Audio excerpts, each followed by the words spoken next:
I saw all the newsletter. Did you saw it or? Does it pay?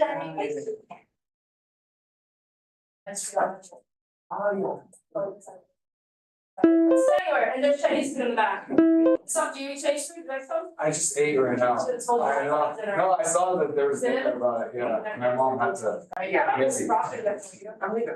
I'm gonna put a comment. Are you maybe leave already? That's good, we out here, we shine. Yes, that's a great question. Oh, it's getting so there's no. I don't think it's up to date. Nice, what a blessing. Along with your application, just a letter with letterhead from your school, as a. Obviously, that's fine with all of Basically, validating that you're a principal and you approve this stuff. Right, Daniel? So the principal letter should say what? Hi, Jennifer. It just needs to be on school letterhead supporting the grant. That's it. So like, that you know of it, because obviously your name is on, signatures on there, letterhead, and that's full of South Elementary, approve the application for this MPG, for this use of the mailers. You can write out to us later, just wanted to put that on your radar. Yeah, can email me the PDF. With like. Correct. Did you start? When you get a chance to find that, that's a sign. Yeah, you'll see that, MPG application. Right, Daniel, did she sign the bottom of her MPG? No, I don't think I so, don't think so. because I thought. You dropped it, yeah. Okay, we Kinda like have, tell me yay or nay, change this up. totally, we have time to work on it. Oh, okay, cool. So that is, Oh, there's Wi-Fi. is there Wi-Fi that works for them? I just use my hotspot. It's the LA City Guest.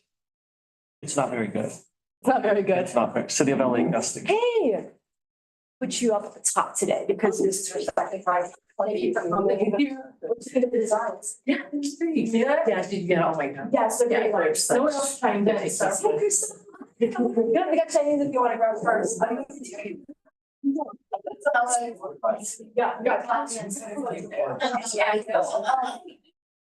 Up first, yeah, we're gonna talk about it. Oh, okay, because she has an ambassador. Oh, okay. Yeah, no, there's. It's not very well. You've had a picture. Oh, that's good. Why? Yeah. So,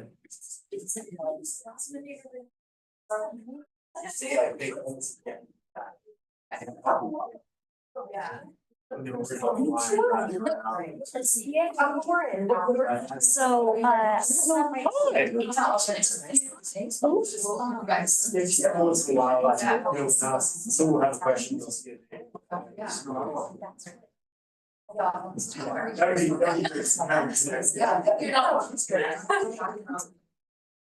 Yeah, I don't know anything about that, so maybe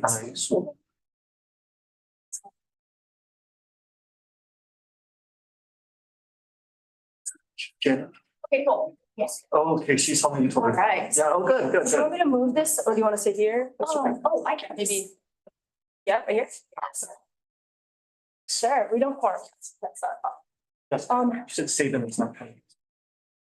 Okay, because they're NPG for an event next fiscal year, so Yeah, so June we brought it up.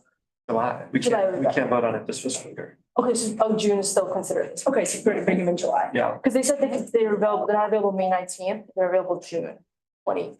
unless they have something this fiscal year.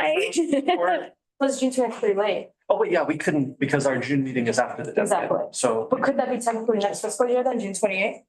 So I was thinking, uh, if the event is in, the next fiscal year? no, we can't vote for something in a future fiscal year. So that Oh, it has to be in the same, I see, because it ends July 1, but our meeting's June 28th. Yeah, so we can't do any NPG. Here's some, no, zero RPGs. Okay, zero RPGs, okay, no problem. Because the deadline to approve check requests is June 1st. So unless we have a meeting on June 1st. Copy that. I think I'll do is I'll start with the government representatives. But let me just, Yeah. let's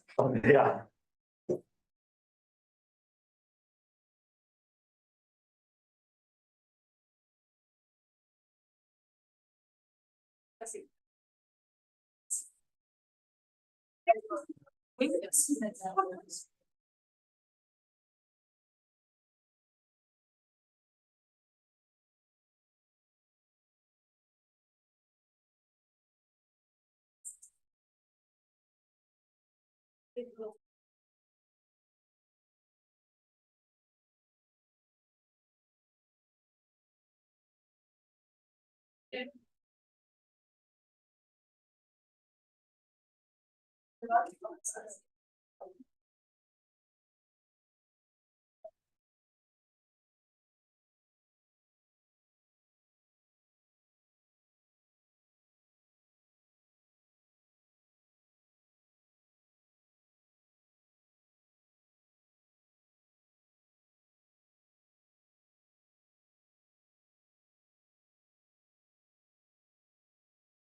Hi, everyone. Thanks for logging on. We're gonna get started in just a couple of minutes. Thank you for your patience.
You want me to record? Yes, let's go with this recording. Okay, we're recording on Zoom and our meeting is now getting started. It is 6:06. Thanks everyone for being here. We'll get started with roll call and then we'll go into government reports. So I am present. Oh, sorry. Those are all of our names right there. You could see us. Thank you. I'm present. Crystal? Present. Daniel Perez. Present. Charles, not here. Nye, not here. Sunshine? Present. Tamara will be absent and Daniel S.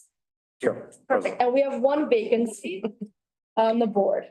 And we'll put that under the announcements below. So we'll get started with government representatives in attendance. Mandy, you want to go first? Sure. And then Brian will be up next. Okay. If there's anyone online. Yes, I don't see Anais or Josh, but if you see him, let me know. Yes. Great. This is Mandy. She is with County Supervisor Lindsay Horvath's office. Hey there. But I don't have a lot to report this week because we haven't had a board meeting in a couple of weeks, but there are a couple of things I wanted to talk about. One, we reopened the Topanga Beach Bus. I don't know if you guys are aware of this or not, but the Topanga bus runs between Woodland Hills all the way to Santa Monica. And there's a whole bunch of steps. There's a whole bunch of stops for it. The fare is $1 for all adults and children and 50 cents for senior citizens and persons with disabilities.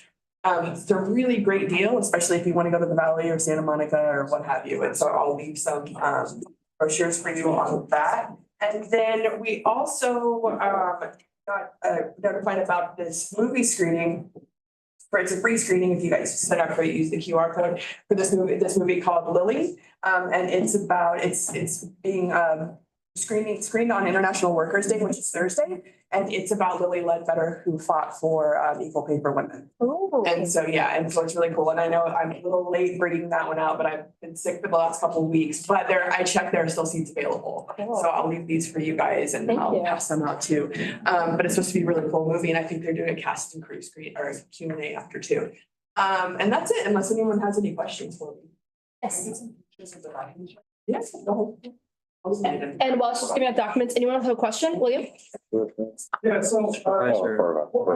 I believe that Commissioner Horvath is trying to pass measure which would limit where people could protest on county level, which would mean they wouldn't be able to protest within a close proximity of a public building. We mean a place like this. Now, mind you, it's the city level, but on the county level, we wouldn't be able to protest at a county commission building, but even a hospital, at a school or whatnot. I find it troubling because, I think of UCLA, I think how they had that sexual scandal there.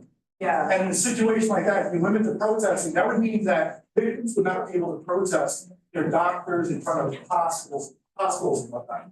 So I was wondering what you have to say about that. Gotcha. I think you were talking about the bubble zones motion that had gone through last fall, I think.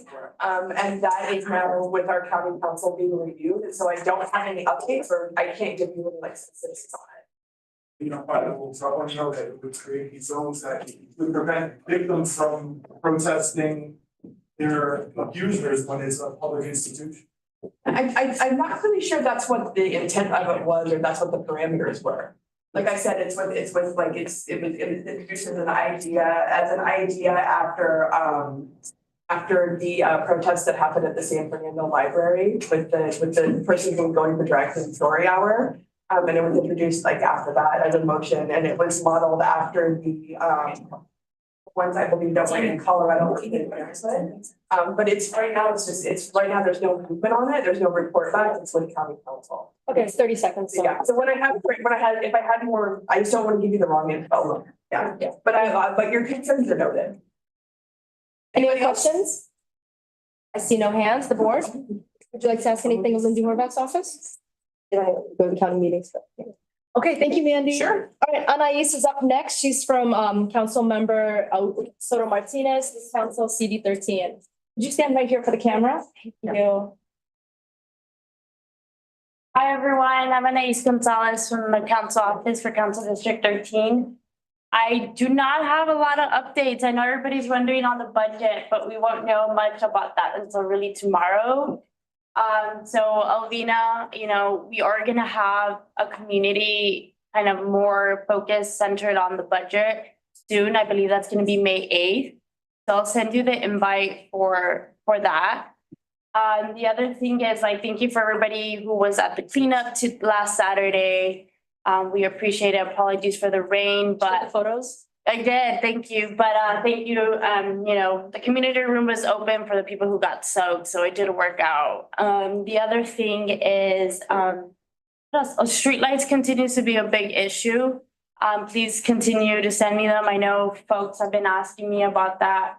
But if anything changes on it, I don't think there's much like I mentioned, we have done discretionary funds for that, so we're still exploring if we're gonna be doing a third round discretionary fund. And we brought this up in the neighborhood council meeting, Bob. I don't think you were there, but is there any way that's neighborhood council monies could be put towards like street lighting? I could ask. Potholes, I right? could ask, Like yeah. a designated area. I could ask, yeah. I've never heard of it, but I could ask. Yeah, but I know that you could go towards like community improvement events. I think it's not CIP. CIP exactly. So CIP. maybe create a CIP for like a specific light.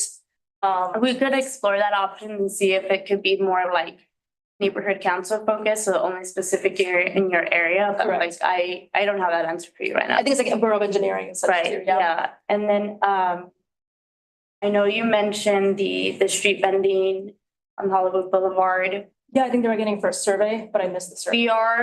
We are already onboarding with a consultant that could help with that. So if you have any specific questions, just reach out to me on that one. I guess my only question with street vending is the commissary that's meant for, every person. Like, how do we know that folks are putting it in the commissary? I have no idea about that. Street vending is difficult because in the sense of like we're dealing with different entities. So the county does all the health departments, but at least for us, we are exploring that special vending zones. Yeah. So, if anybody on your board or any community members that you hear, like, I want to be part of this sort of solution and be part of the thing, part of that process, just reach out to myself and Hector. And Hector is leading more of that effort than I am, but I'm supporting him in where I can.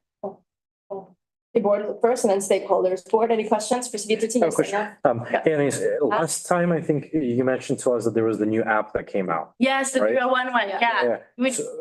You want somebody to come in here to help you guys? I think that would be great. Also, Okay. like if there can be a message, but there are some bugs in I don't there. like it. I like the old one. How do you, how can we report those? I guess you can send them to me. To be fair, we only have 311. Yeah. right submitted through once today. It doesn't work. To be fair, you can send me those comments. We've only had one meeting with regarding that transition, and it was about a week even before. And so we're like, it was more of a general one, but we haven't been able to go through the great, the way into the weeds, but all that feedback, send it to us. So for when we do have that meeting or a meeting that we're like addressing our concerns, that way we know what to tell them. Because I know a lot of it's new, so I'm sure it's still buggy. Mm-hmm. Yeah, I'm still learning how to use it. Yeah. Hi, Debbie. Our bond commissioner. Yeah, go ahead. Anybody else? No, and so we've got 2 minutes. Yes, ma'am. Can I get the name of your organization and also find a way for us to get social media of the new updates? Yeah. So I'll give you leave my card out, and then the best way would be we do send out newsletters every. So what's your name? And I work for the council office for council distribution. For Google. Any other questions? Yeah, so you mentioned street lighting, so last budget year, we touched lighting by 500 million. This new budget that Karen Bass is proposing, we cut it by 25%. Right, so that's just to say, I just think that our priorities will mess up. Right now, the cycle, it takes about 30 days to get a street light repaired. The new budget's gonna go to 370 as a cycle. Okay, now the question I have for you as far as inside safe Karen Bass's homelessness program, according to the LA controller's website right now, the dashboard, we spent $367 million on it so far and only permanently housed 905 people. What do we plan on doing as far as oversight to make sure that this program is being run efficiently? Because that's not $367 million that currently house 905 people. It's not cutting. So for Inside Safe, I am unfortunately not the best person to speak about that, as I'm not the homeless team or the homeless liaison on that. So, in my discretion, I don't really have much of a say about that part. Happy to guide you to the person in our office who is able to do more on that side. Yeah. Thank you for your questions. Any other stakeholders for CD13? Board members, thank you so much, Anais. Thank you. Mr. White, would you like to come up? This is LAPD. We just had an inspection from our chief on, was it Friday? Thursday? And they all look great. Thursday. Hello, everyone. My name is Brian White. I'm the lead officer for the Hollywood Entertainment District. For those that don't know, each division in LAPD is divided up into areas, and in each area we assign an officer essentially responsible for what's going on in that area. So the Entertainment District runs basically Sunset to La Brea, essentially Yucca Franklin over to Argyle. So the Entertainment District obviously covers majority nightlife and tourism spots that are all things for Hollywood. In the district, which basically is mirrored the rest of we are still reporting decreases in violent crime, which is usually our number one mission. So happy to report that's continuing within the new year. As Alvina just said, we just recently had it was the first time in probably about 10 years, we had a divisional inspection where the whole entire division is lined up, and then the chief comes and actually inspects each individual officer. So it's kind of an, and part of the chief's goal is to have those more frequently, as it's important to instill that pride and then that sense of taking care of your uniform and making sure you look sharp. So it was a good event. It's a long day for us because there's a lot of standing at attention and whatnot. But several members of the public were invited to attend. I do believe it was, well received. So appreciate the support on that. Yesterday, we had the Thai Festival, which is outside the entertainment district, but it was large enough that all the senior leads were over there. And that, as well as a major event that's held annually in Hollywood, which coincides with the Thai New Year. So for anyone that was there, I'm sure you all saw. It was a little cold, but it was a good event without any incidents, major incidents at all. And another positive thing that we have here in Hollywood with the diversity and whatnot. A quick update on something that, with some personal experience with the new propositions that were passed back in January that went into effect with shoplifting, which was a huge deal for everybody. So I was recently involved in some operations and some arrests where a lot of these people that were the history is that as they've been arrested for petty thefts in the past, there was a lot of you get a citation, you get a sentence, and then you're just right back to it. There was really no deterrence to it. So recently actually had to go to court again, which was a good sign. The DA filed this new charge where this particular individual was already on felony probation for grand theft auto and burglary and was caught again for shoplifting. This one, because of her past history of convictions, she was eligible for the felony filing, and in the court proceeding, she ended up taking a 2-year state prison plea deal. So for those that, like in this case, it was repetitive. It's not in the sense, it might not be like a flash mob organized, but it's organized in the sense of a lot of these people are repeatedly, continually stealing from locations as a source of income and then selling on, gray and black markets, be it like at MacArthur Park or Amazon and some of these types. So to see the things that were voted for it's one thing to vote for it by the people to enact these laws, but it's the second part to see it actually be enacted and then to see it working in the court system was encouraging, because that's something that, even though maybe it doesn't affect, we might not all be store owners, but that does affect all of us, increased prices and the sense of, I feel like there's a sense of loss of security when you see that kind of activity happening blatantly in front of you. So happy to report to see that getting some traction. And additionally, the retailers are all now anecdotally reporting to us that they're seeing a drop significantly. So these are all positive. This picture I took from your event. Can you find yourself? Find yourself. I don't think Other platoon on the other side. so. They had one facing forward and then two facing sides, and I was taught that the guys and girls facing sides were not allowed to turn their heads. When you're at attention, you're not supposed to turn anything. You're So the best view was the front. supposed to stand as still as possible. Then how do you shoot somebody? No, just for this part, just for the inspection. You gotta look forward, and that forward doesn't mean the stage. Correct, yeah. In the back, you're staring at someone's head. Yep. Sorry, go ahead. And yeah, I can't stay tonight for the whole presentation. I know Palladium's here. I'll try to be on the phone because I in the back of the scene with some of that stuff. Do you have a comment on it? Yeah, I'll just say right now, we're supportive of them. It's an important part of Hollywood.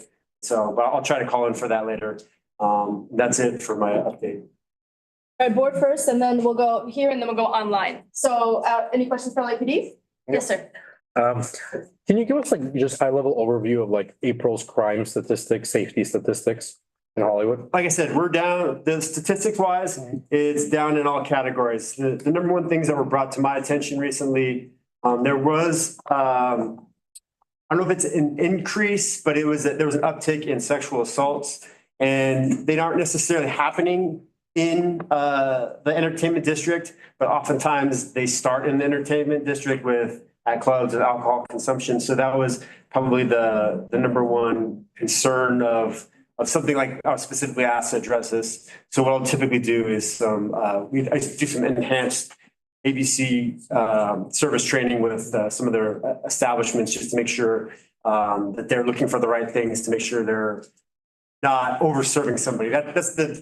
For anyone that doesn't know, the majority of the sexual assaults that occur in Hollywood typically start with overconsumption and then loss of, ability to, basically someone wakes up and they didn't consent because they were, two trucks, so. And a lot of that can be hopefully avoided through more responsible alcohol service at the establishment. So that's where we try to do our best to help impact it as well. Is there any business that does that worse than others? We used to have some, and most of those are no longer here. And the city has, for anyone that doesn't know, every alcohol retailer obviously has an ABC license through the state. And then additionally, the city has a conditional use permit, meaning they grant the permit to allow them to get an alcohol license. And then they set certain conditions in there. And lots of times these conditions can be added or modified depending upon what kind of problems they're seeing. So an example like with this would be, let's say we had a place that was repeatedly seeing high numbers of sexual assaults coming out. Might go and look to them, offer some outreach training, try to get them to be better on this sort of problem. And the majority of operators do. Most of them are receptive and try to do the right things. Occasionally you get some that are not cooperative with the city and they're trying to maximize profits at the expense of, at the expense of the neighborhood essentially, because, intoxication you get assaults and things like that too, shootings and whatnot. So if the outreach and that doesn't work, then we can move towards, it can be pulled in for like a revocation or condition modifications where their conditional use permit, because it is a conditional use permit, can be revoked or substantially modified, whether it be hours of operation can be, limited and stuff like that. The most recent one that we had was with Crazy Girls, for anyone that's been in Hollywood for a long time. So we spent a lot of work with that. And to be honest, it took entirely too long. It was about 2 or 3 years worth of documented violations and then presenting to the city and the city initially not wanting to take up the hearing and then, continuing to show like this was an important part because they were clearly the number one driver of violent Part 1 crime in Hollywood for a significant portion. Pretty much from 2020 to up until they closed. Anyway, they did eventually get revoked, and as anyone that goes by now, it's a vacant building. So that's kind of that's what we look at from that sort of aspect. But as I said, overall crime stats, these violent ones are down. What about nonviolent? Nonviolent, what do you consider nonviolent? Like burglaries, so burglaries were still down. GTAs, all the major, so the main categories that, for anyone that doesn't know, that division primarily gets judged upon, it's called your Part 1 crime. You can look this up and it's categories of crimes that are basically determined by the FBI to be the most, these are the ones that we should focus on most on reducing. So it's things like, let's see, just off the top of my head, homicide, rape, arson, aggravated assault, which is like your assault with a deadly weapon, as opposed to just a fight. Like we're talking aggravated assaults and burglaries at your home, robberies, burglary from motor vehicle, meaning someone stealing something out of a car. And then I guess the majority of them right there. So you could have some categories which would be considered Part 2 crimes, which might be like a simple battery, which is a fight where maybe somebody gets hurt, but there's no significant injuries or there isn't the likelihood to cause significant injury. That would not be captured as a Part 1 crime. And it's typically not, it's not to say that the department doesn't track it, it still does, but when our command staff has to go in front of the chiefs and whatnot, they're typically held to answer on those Part 1 types. And those are the ones that are typically most violent and also most likely to affect people in their daily lives with whether their house being broken into or stuff being stolen out of the car. That's probably the most likely one for an average citizen to be affected. And so which crimes are up, maybe? Like I don't know about Part 2. I said as of Part 1, when we just went through the inspection, the captain was even reporting, that was just on Thursday, that we're down in all of them. Okay, cool. How many, just off of personal experience, how many of these crimes do you think are happening from some of the homeless population in the area versus not?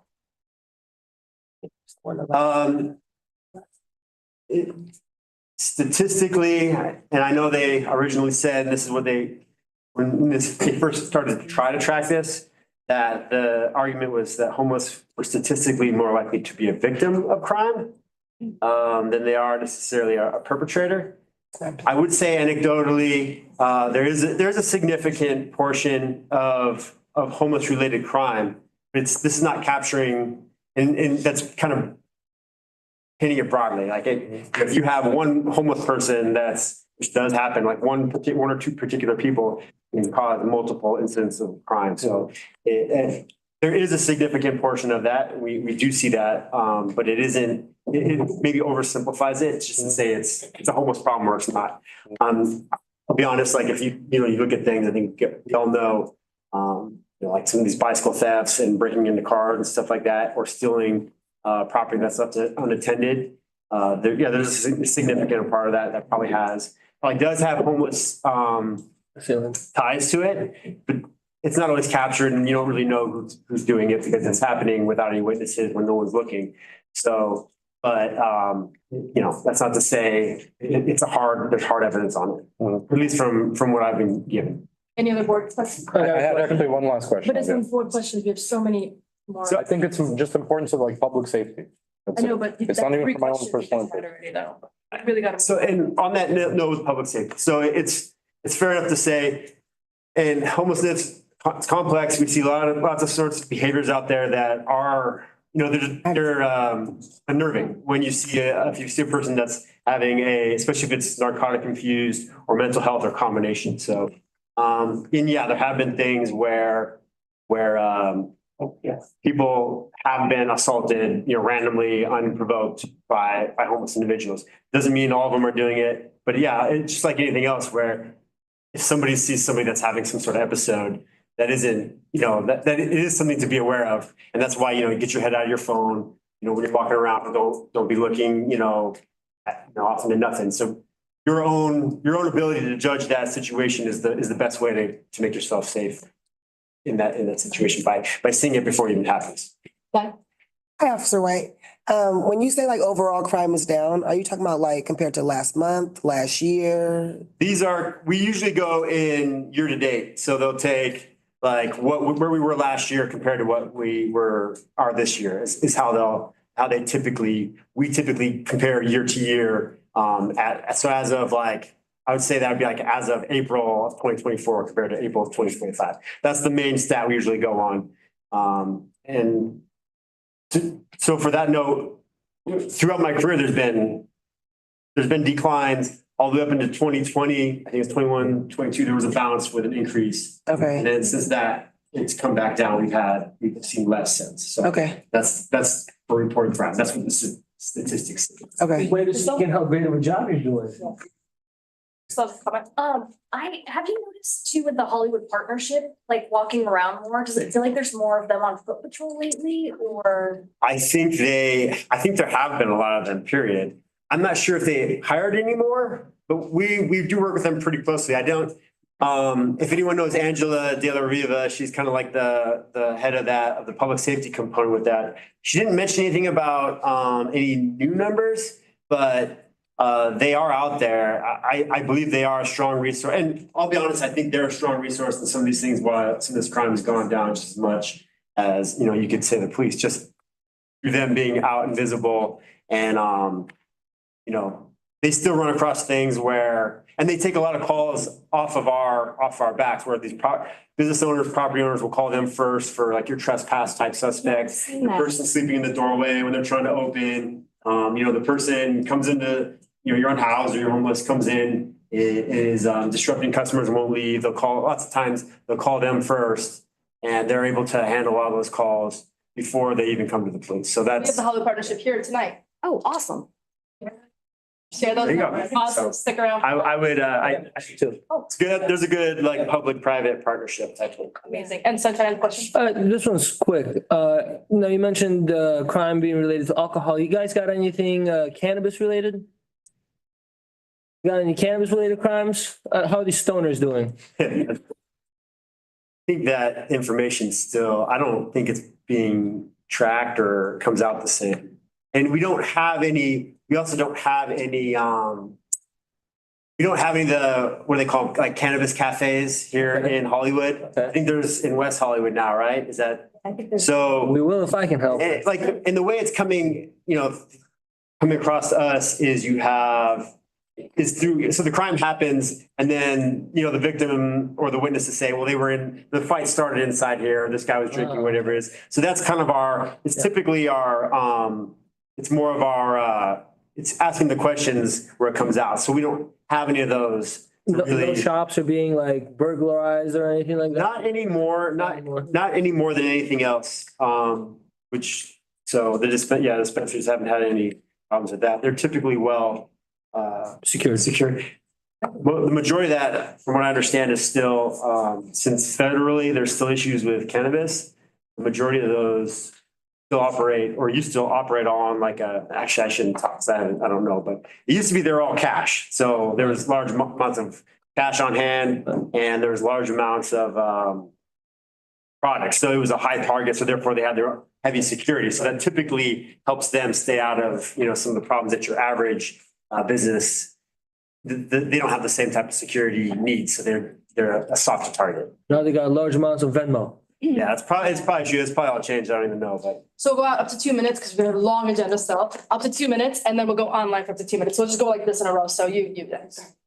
Hi, do you have like a card or do you have an officer or yourself that would be willing to volunteer and give me more information so I can put social media content out there? I would be happy to email and cell phone number. Feel free to reach out to me. We're happy to, whatever you're working on, happy to participate. Thank you. Sir. Yeah, so just want to say I had a really good conversation with Officer White on Boulevard today. Hopefully we have some more constructive conversations like that. Do want to point out, if you look at that picture right there, lack of female officers, because about 20% of LAPD are female. It has a lot to do with, quite honestly, a lot of sexual harassment that goes on within the force. That we do get a lot of lawsuits over.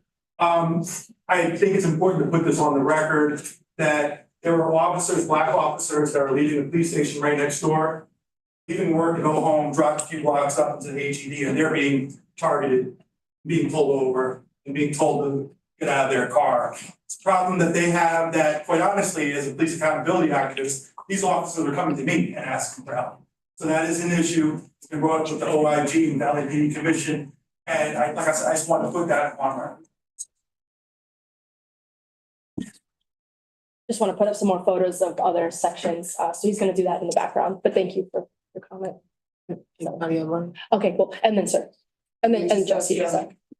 How many police work out at the Hollywood police station? Around 300. And then, Sorry, living here in Hollywood, I've always been curious about people, that you see lying on the sidewalks, like that are really out of it and they're filthy and everything. What's the first thing that happened? You guys are the first contact, I suppose. Where do they go? so oftentimes we are the first contact. There's a lot of ways, the government and people in society is trying to change that. Because in a lot of ways, just being on the sidewalk and being in, whether you're dirty or whatever isn't actually a crime. So people are trying to turn that. Are they brought to county or what's the first place they're brought, like to clean up and so on? There isn't. If you're on the sidewalk, you can legally be on the sidewalk. And you can legally, there's some restrictions. You can't block the sidewalk completely. You have to leave 36 inches. You can't, be within, They just move around until they die, is that what happens? sometimes it does. But, so when we get involved is typically because there's been some sort of either a penal code or municipal code violation and they've committed some sort of crime. That's when we get involved. But until that happens, we don't actually, there isn't an actual reason for the police officer to tell them, hey, you can't be here, you have to move, you have to go somewhere else. So, not to say we still don't encounter them, like when you're out and about or people call for we do have a lot of interaction still with the homeless population. So sometimes it's just, checking on them just like anybody else. Sometimes you have to arrest them for things that they've broken the law for. But, there isn't they don't just go somewhere, we don't just make them go somewhere. If they haven't committed a crime, that's not our function. Just years ago, people would would call somebody if they saw someone lying on the street, but you see it so often now that you just, yeah, nobody That's does. 0. So that's the end of that. Alright. Type 2 minutes. Yes. That's essentially what my question was gonna be, if I'm just a community member just walking along in the street and I see somebody's having an issue, whatever that may be. Usually I call the police or whoever, and whenever I call them, it gets to a point of like, they can't really do anything unless the person says that they want to go get help. So I guess my question is like, is it worthwhile calling you guys? Does it cost more? So the appropriate way to call is through the non-emergency line, if you know about that. Sure, if anyone doesn't, there's a non-emergency LAPD line. And now there's actually, so there's the circle team. I don't know if you are familiar with that. So LA does now have a unarmed response for homeless type, situations where if they can tell by what you're calling for, it's, hey, this is somebody that maybe needs some help, or, they're not necessarily doing anything major. These non-emergency calls can be dispatched to the circle team. And that's the type of person that then is essentially like an outreach worker or they have lived in experience wherever it is. And their function is to go out, contact the person, and then see what's going on. Like some of these people are already kind of in the process, which doesn't happen nearly fast enough if they are. And then they're able to look up what what's their status. Maybe their caseworker is looking for them, or maybe it's just hey, we don't have anything new for you today, but here's some water, or they have like a decompression place where they can take them to hang out for a while. So even if the police particularly don't have anything to do with it at that, what's going on, there is still potentially something that can be done. So at your judgment, it's a non-emergency line. You can call it as you feel, you don't feel bad about calling for it. You call it as you see fit. Make sense? Cool. I'll go online, okay? So that concludes here. We're gonna go online. And if I missed you on any of the other 2 folks, they're actually still here, so we can ask those questions as well. So going from the top, we got Audit LA. Yes, Alvina, I had my hand up for the previous 2. I really wanted to ask though, especially CD 13 something. She's still here, so you're welcome to. Thank you. I appreciate that. Because I thought for a minute there you're doing some viewpoint suppression. So I don't see the camera. I'm only seeing the public. So Daniel's operating the camera and he brought it to my attention, and as soon as Mr. White was done, I'm addressing it. Thank you, Daniel, for doing that. I appreciate it. Exactly. Well, let me start with, I guess, with Mr. White Flo White, sorry, sir.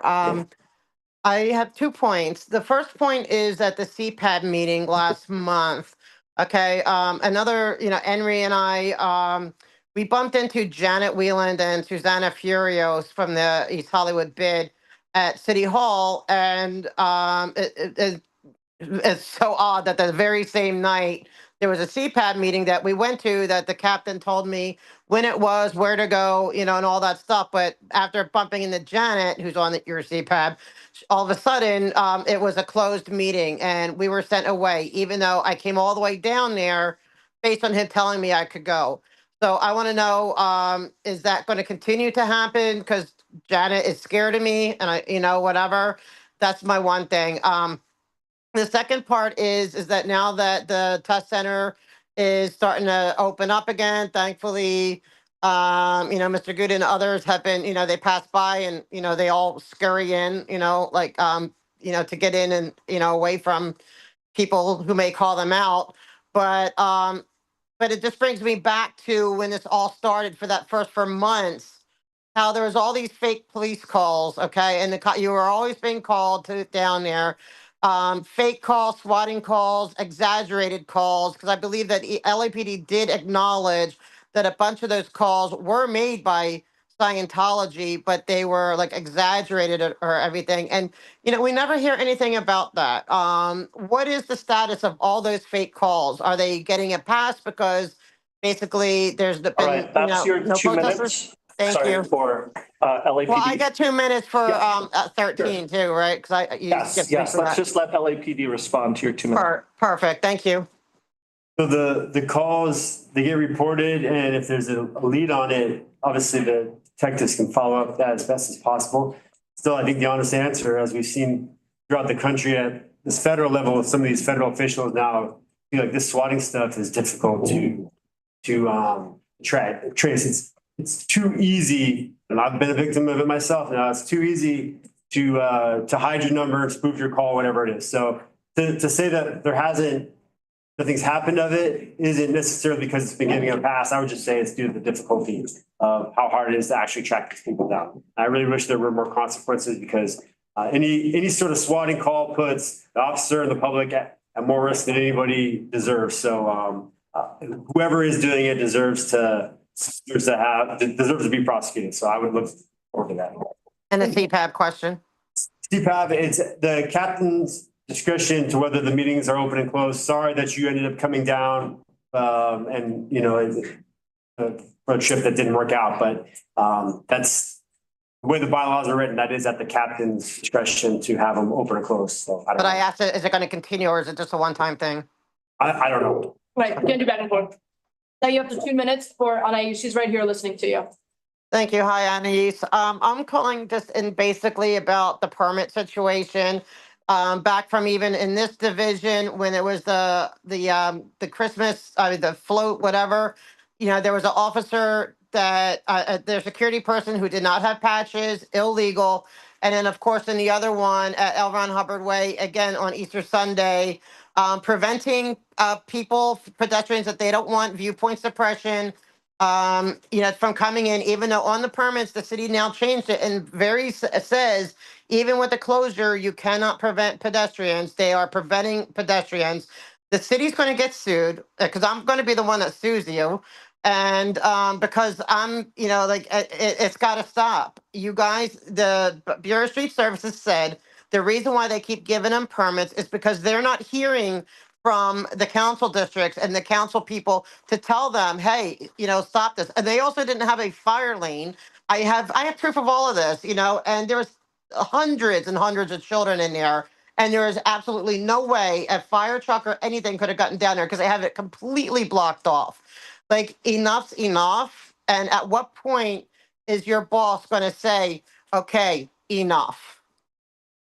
Hi, yes, so I unfortunately do not have L. Ron Hubbard Way. That's more east of Hollywood, so I don't deal with any of the permitting when it comes to that specific location. And to be honest, they do the basic of what everybody has to do, which is file a BSS and BSS permit. And so I personally don't have much knowledge on how they actually do that or what they're putting on that. As I mentioned, I don't deal with that extremely part of the closure. I know our office has been responsive. I know Emma Howard has responded to some of the requests you have. So if you want, we're happy to continue in that. But at the end of the day, even like as the field rep for that specific area, she won't be able to tell you much on that aspect.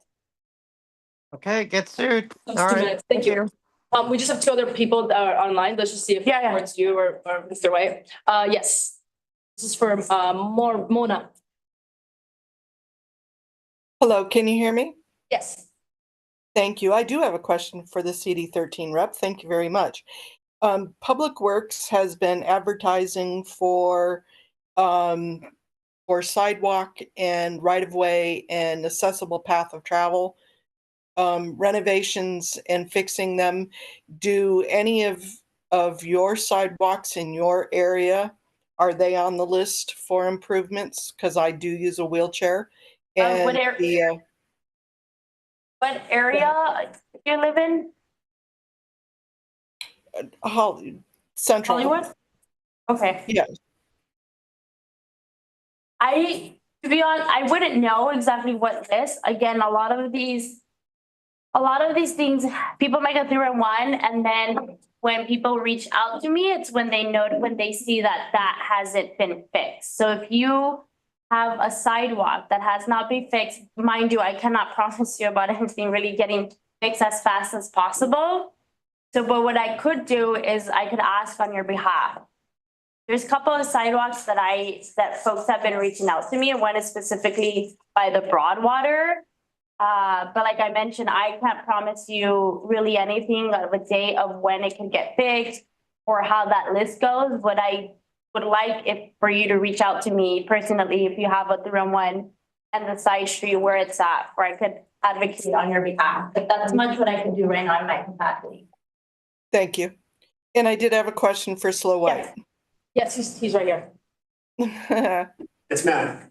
This is really good for my ADHD brain.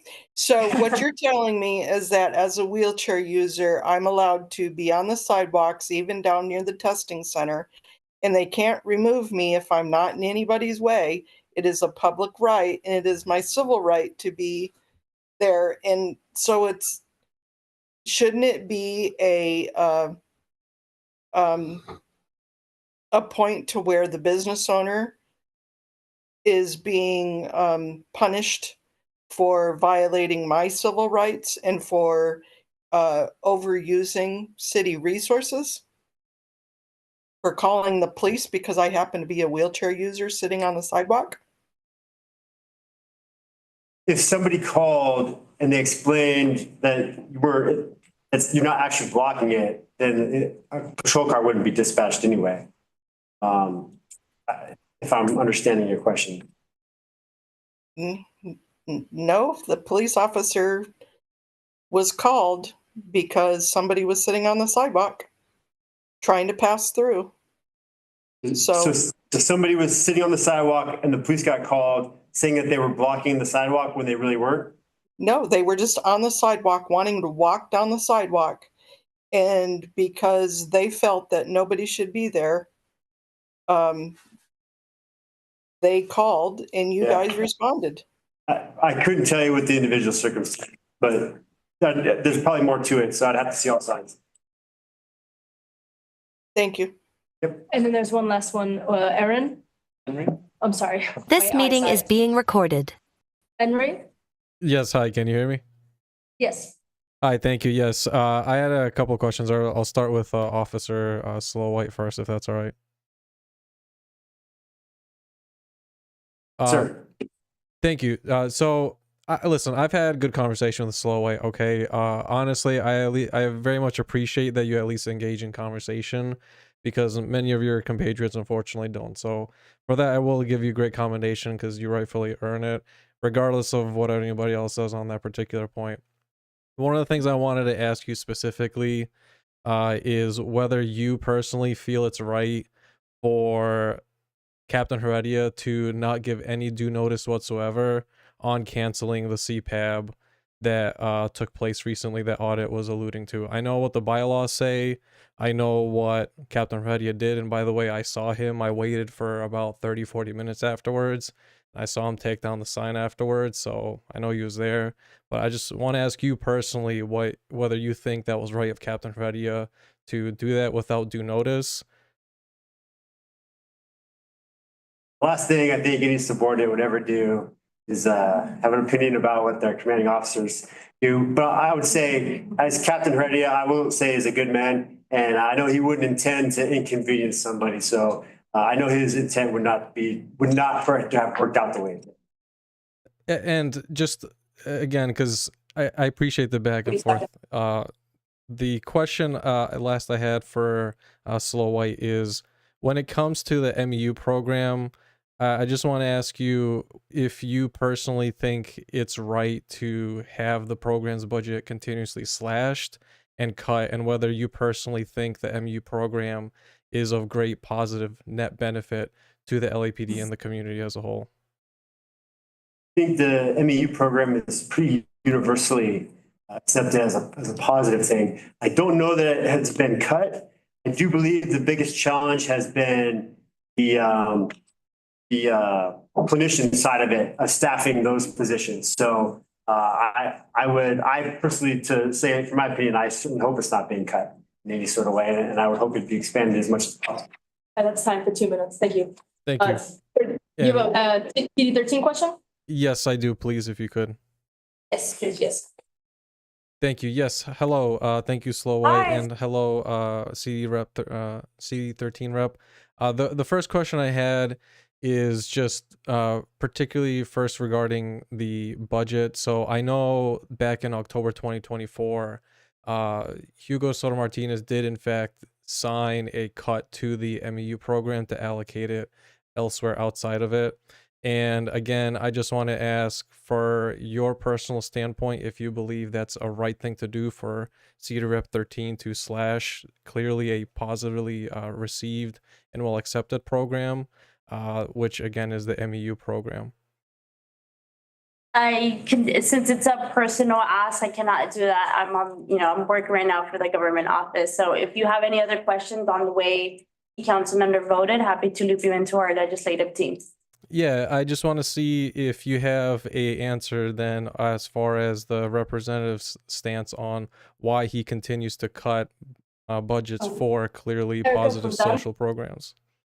Sorry, If I could just make just a general reminder, so questions for the government representatives are supposed to be clarifying questions based on their announcements. So given, I was not here during your announcements in the 80s, if whatever the questions are being asked of you is not to part of your announcements, this is not really the time to have a dialogue about that. And technically, we're not even supposed to be giving answers because it's just public, or, so. Yeah.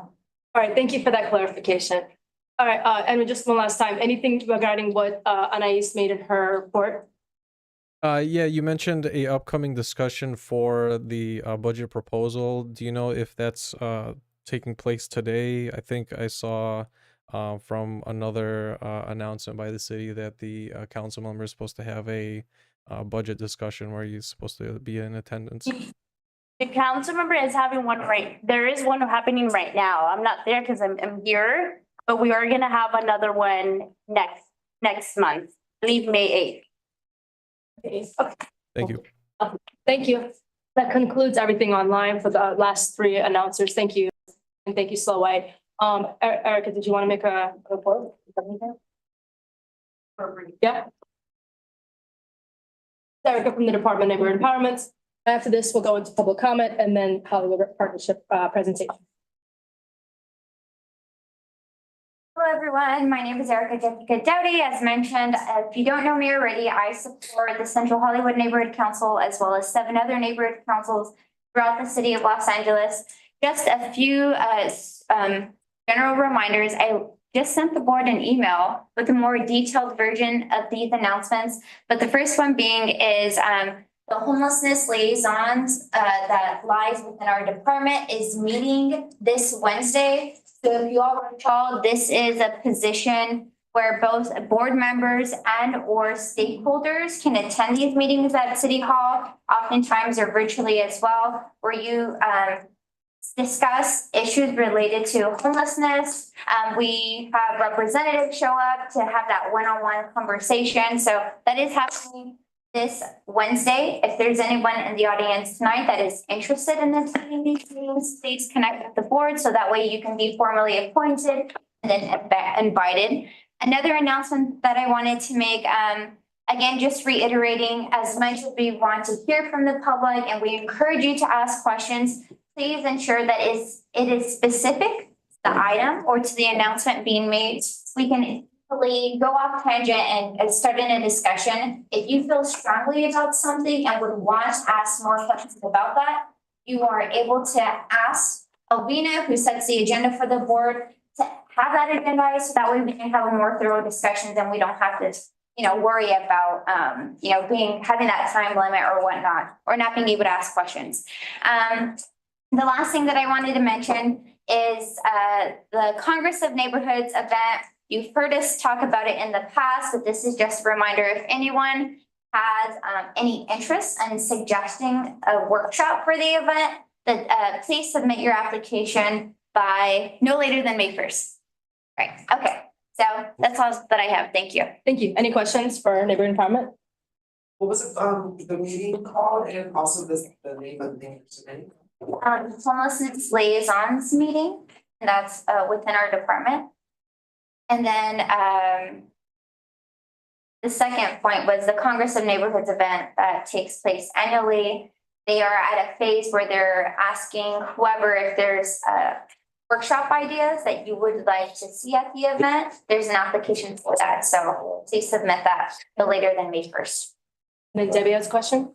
Hi, Got one. yes, I'm your petitioner. Yes. And it's wonderful to see you. Thank you for this excellent information and the reminder for us. I did want to mention that for anyone who's still listening, and of course, Department of Neighborhood Empowerment always gives us information about the budget advocates, but they work year round to support what the needs are of the individuals in our city and also the councils. So you will constantly giving us reminders about when they need and things. So there is an opportunity to learn early on and impact. Yeah, thank you for your comments. There's another hand? I got a question. Oh, yeah, let's go. Sam. Sure. Hey, what's up? Good to see you. For the workshops for the neighborhood Congress, what's the process? Do you know how many people have already submitted workshop applications, and what's the process for that like?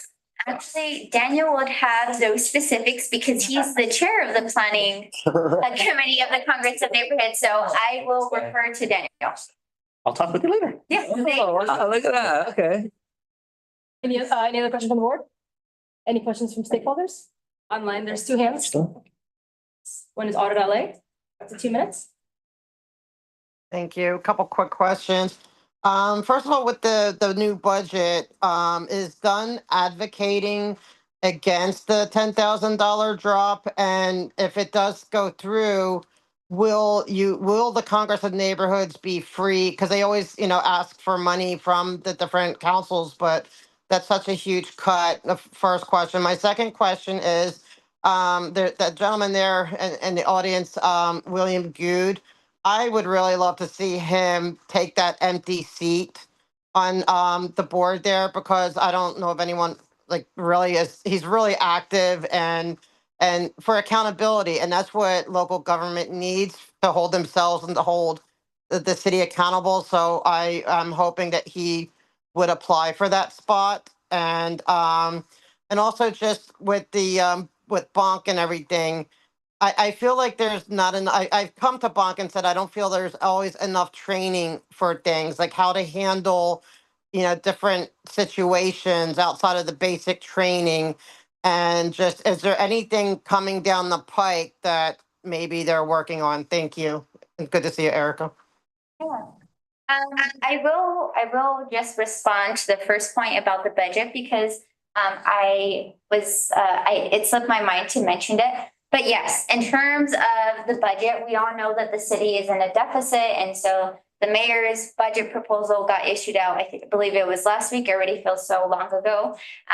But as it relates to the work that our department does for the neighborhood council system, I just wanted to make you all aware that our department, based on the budget proposal, is expected to get cut over $700,000. And although that is not a lot in the grand scheme of the budget, that does translate into about 5 layoffs for our department. So I share that only to say, again, this is just a draft, but I share that to say that, we can anticipate, what that may look like in the future. So I know out of the 5 positions that are being cut or expected to be cut, 3 are of NEAs. And so as you can imagine, that distribution might look different. And so I don't have really any details about that specifically, but I did want to let you know how that may potentially impact the services within the NC system.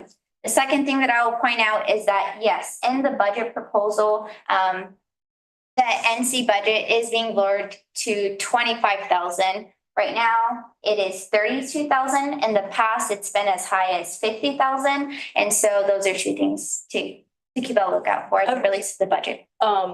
If we have it on the agenda to vote about that. Okay. But if we were to vote to increase the neighborhood council budget plus say 10,000, that wouldn't save those 3 NEAs, right? Because that's more administrative cut than NC budget cut. That's 2 different line items, right? I wouldn't know if that would impact our department directly, not to mention the NC budget lies with the city clerk's office. So you don't even oversee the NC budget. I see. Okay.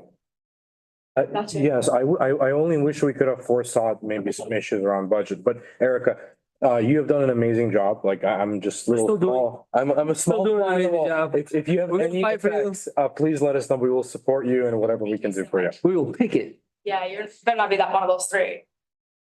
Yeah. Yeah, good. Question. No question. No one out here, right? I didn't miss anybody? All right, great. So we have on This here meeting is one being more. Yes, Henry. recorded. Yes, hi. I just had two questions. One, I spoke to the LA County level, and this relates to the city level. It was the LGBTQ Commission on Human Rights and Equity and Inclusion. One of the things they're tackling is actually getting case examples of people that are both sworn in officials as well as members of the public to come in supports, be it through letters of affidavit, to actually get more training where they have access to a pool of money to be able to disperse more training and support to the neighborhood councils.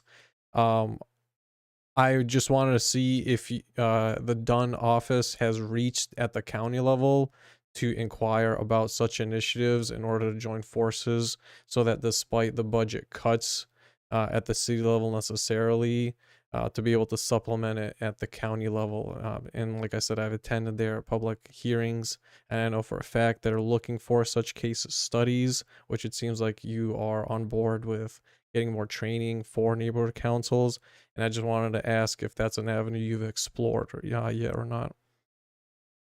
I can give you my email. My email is Erica, ERICA Gatica, GATICA @lacity.org. And I'm happy to connect you with you then. Thank you. Thank you. Oh, okay. I just want to point out, like she mentioned, they're cutting neighborhood council budget. Before COVID, budget was around 50,000 per neighborhood council. They cut it after COVID. They said that was going to be restored, and it actually wasn't. That was being cut by 7,000. Like my good friend Jamie York has said, this is not only unsustainable, it just doesn't value neighborhood councils. Right? I think people should speak up. It's on the agenda item. Thank you, sir. Yeah. My name is Debbie Wade, and I am Commissioner for the Board of Neighborhood Commissioners. And I just want you all to know that Dunn is advocating, as well as the Board of Neighborhood Commissioners, for continued funding at the same level for the Department of Neighborhood Empowerment. Unfortunately, with budget being right now, it's 800,000 under. Million. My husband is the number. Yes. 800 million? Yeah, 800 million. Just a little history. When the certified neighborhood council started 20 years ago, the city promised us $100,000 per council. Dropped. And it's all a matter of not trying to take away from neighborhood councils, but the reality of what the city has. So I strongly encourage you to get a hold of the neighborhood council budget advocates. Every neighborhood council has the opportunity to send people from their council to this general organization, and the whole year long, they are looking at the budget and how to maintain for Dunn and for you the funds that you feel are the appropriate thing. Like I said, I'm not a money person. I am very much people person. Procedural, okay, thank you. But Sunshine. Sunshine. They do the best they can. She's probably Sunshine's word that They are yelling sunshine at her. Thank you. Okay, so I think that concludes, Erica. Thank you so much. We're just gonna go open up to public comment and then we'll go Hollywood Partnership. But before we get out of this, I have a trivia question for the winner of this t-shirt right here. It is a Central Hollywood Neighborhood Council t-shirt. It is being given out to one person in this audience. If you can answer this question, what year were the Academy Awards first hosted here? What year were the Academy Awards, the Oscars, in Hollywood? Yes, you got it. 26. 26? No. Next one? 29. 29, that's right. Specifically, the date is It was May 16, 1929, first Academy Award. He won yourself. Central Hollywood. Almost. Very excited. Did Awesome room in the Roosevelt. All right, come back to the next meeting for another teacher. You Googled that. I can see that, I can see it, I can see it. So very close. I thought next year was the 100th. Oh, well, they're. I read 2629. Yeah. It's like the classroom room in the whole. And it was May, which is like soon enough, yeah. Well, thanks for playing. Okay, next up is the public comment. So this is an opportunity to take up to 2 minutes to talk about anything not on the agenda, unlike just now. So yes, would you come up for here for 2 minutes? Yes. And then will you hold time? Okay, I'll hold time. Yeah, you got it. All right. Go on up. Hi, everyone. My name is Danielle. I volunteered to be the new social media manager for the CHMC.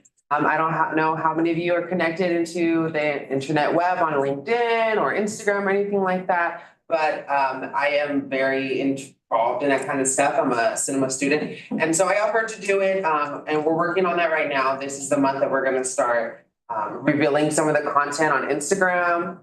We just started a TikTok account. And we're gonna be doing more advertising. So if there's any events that you have coming up, or your neighborhood just does something cool, or there's like a statue somewhere or something and you think it deserves a great spotlight, please let me know, ask for my information, and we can get that scheduled into our post. Huh?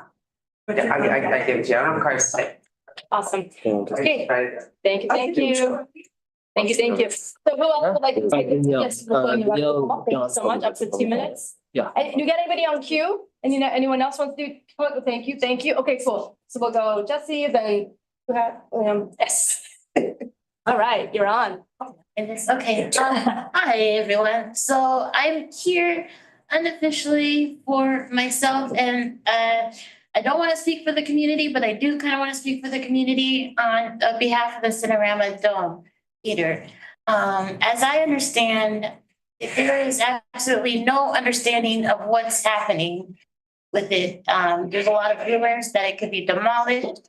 There's gonna be a dance club, a bar, jazz club.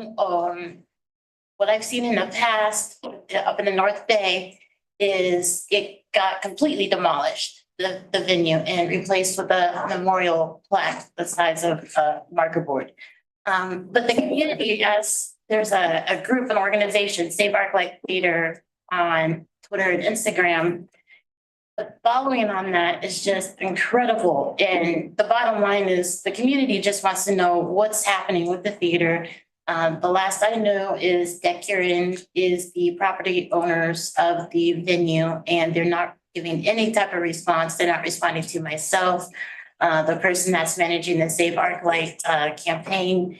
And so that's why I'm here today, to see if maybe you can help get that Kieran here to give the community an update on what their intentions are and how we can help them to get the doors open faster and incorporate more community into the venue, because it's a landmark. It's already deemed a historic landmark, and the memories, there are so many memories from the past, and it can create so much more memories for the future. And now with Sinners Out, it's being with the 70mm film. This is one of the few venues that can incorporate that type of format. And so, yeah. Thank you so much for your comment. There is a venue, I don't want to say a protest. Support. We're supporting the movement. Coming up on May 2nd. Stick around. I have a comment. There's a vacancy tax on commercial properties that I'll be discussing tonight. I think that might help make happen what you and all of us, I speak for myself, want happen. So stick around for that part of the meeting. It's going to be later on this evening, but a vacancy tax on commercial properties, which this is. Yes, ma'am. We'll talk more about What was your name? Jessica Brown. Okay. So is Jesse. Jesse. That's what you want. Thank you. Sir in the blue hat, I think you had your hand up next, and William after that. So would you come right up here and take up to 2 minutes on a public comment?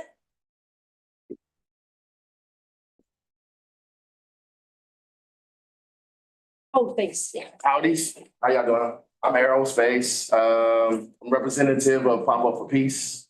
which is a community wellness initiative bringing free mindfulness, music, connection with neighborhoods all across Los Angeles. Me and a couple of friends started an event, and we're actually going to be hosting one May 10th, which is our Mother's Day edition. It's in the women's. What we're going to be doing out there is hosting yoga, free resources, building community, just for the spirit of the matter. So it's everything free. We're not setting up any type of big tents or nothing like that. It's a group of us coming together, spreading love and unity to the community. Beyond that event, we're highlighting community stories, asking some of the mothers to talk. They don't mind. Like I said, this is at the Lone Breed Park, May 10th. Anybody wants to join in, connect with us. We don't just do this at one park, we continue all the parks in the United States as best as we can. We're going to start in Los Angeles first. Like I said, we extended this just to keep the community together, which will be a good initiative for what they're planning on doing with this social media. Yeah. Because we need more of this in the community. Anybody want to join in, connect with me? It's Pop Up for Peace, #4. I can look us up on Instagram. Thank you. Thank you. Oh, noon. Thank you. Lunchtime. How do you spell that? Pop up for peace? Well, I assured you. Yeah. Oh, okay. #4, peace. Makes sense. Thank you. Here, I'll help you. Want to come up? Let's sit here. Come up there. Okay, we're gonna flip this. Oh, it doesn't go all the way around. You don't mind. Up there. You can just go on the camera. For the folks at home. Meet you. Yeah. Thanks, Sarah.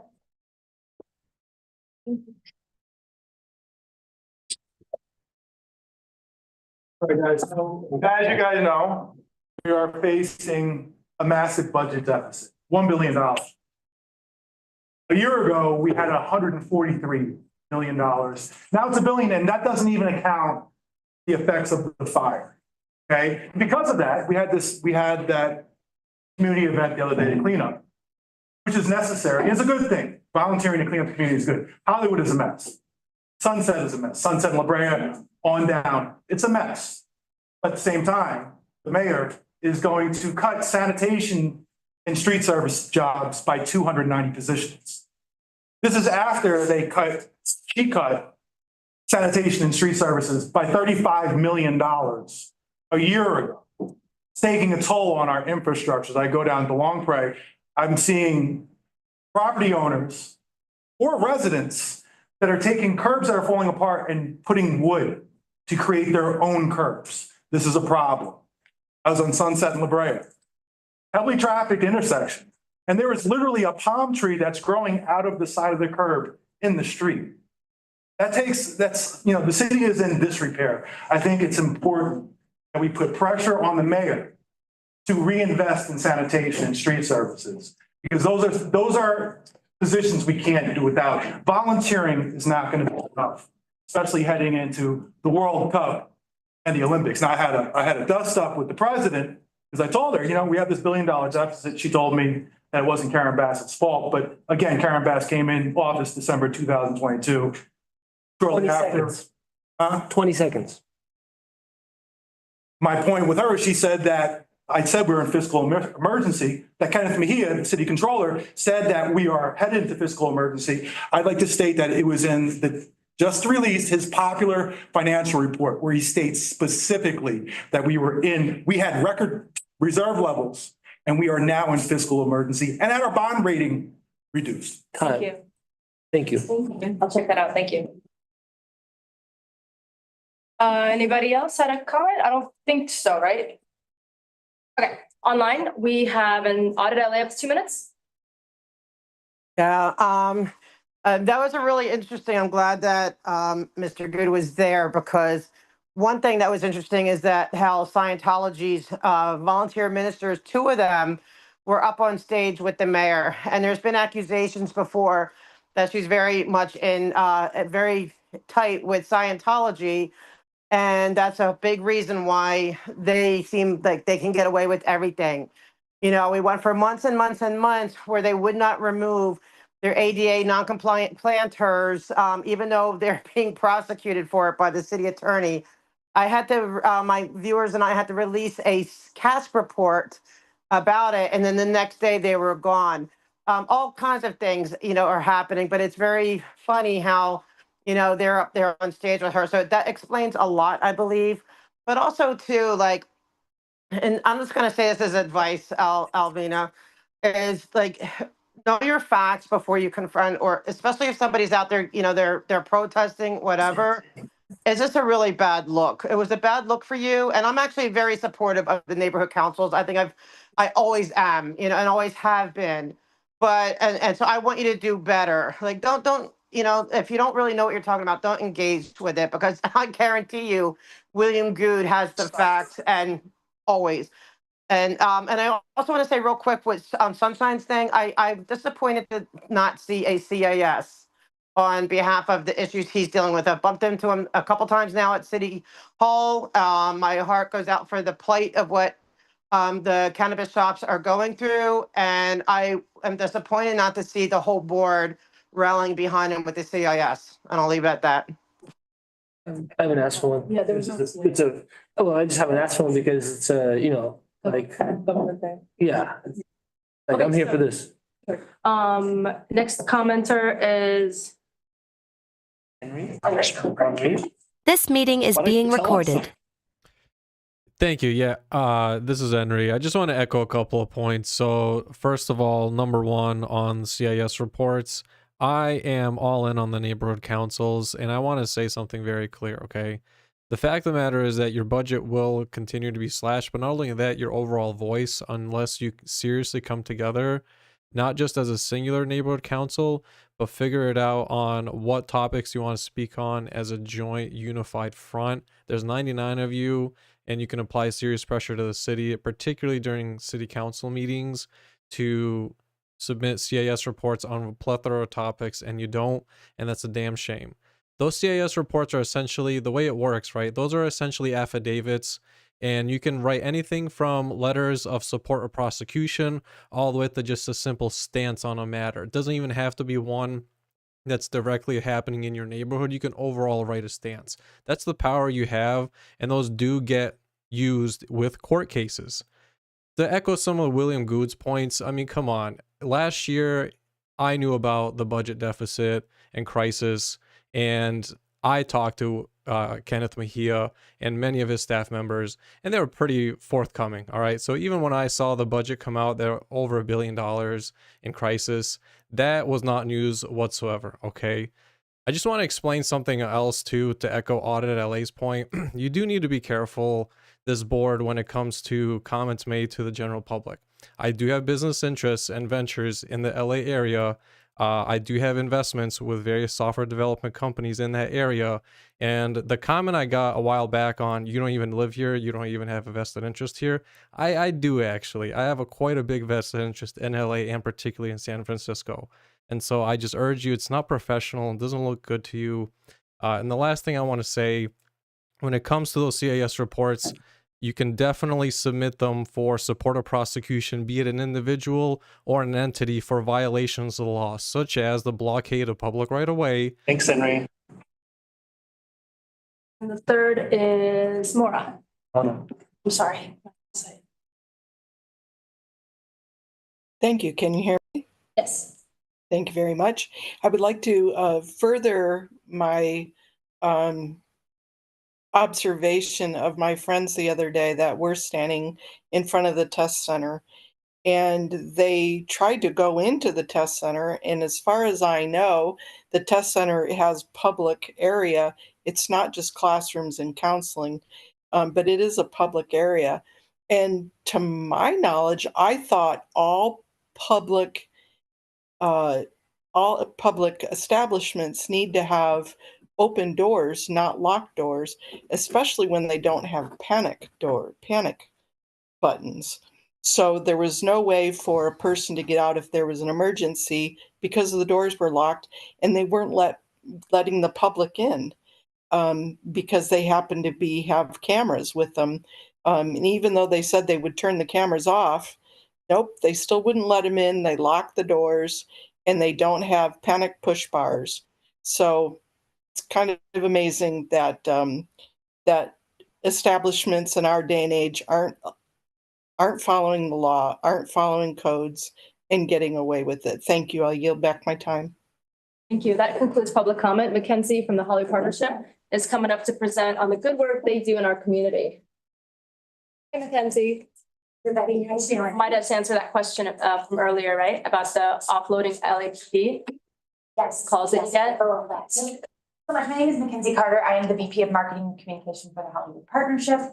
We are the place management organization that oversees the Hollywood Business Improvement District, which is very similar to what LAPD's boundaries are, except we extend all the way to the 101. We don't stop. What did you say, Gower? Or no, Argyle? Yeah, you get it, yeah.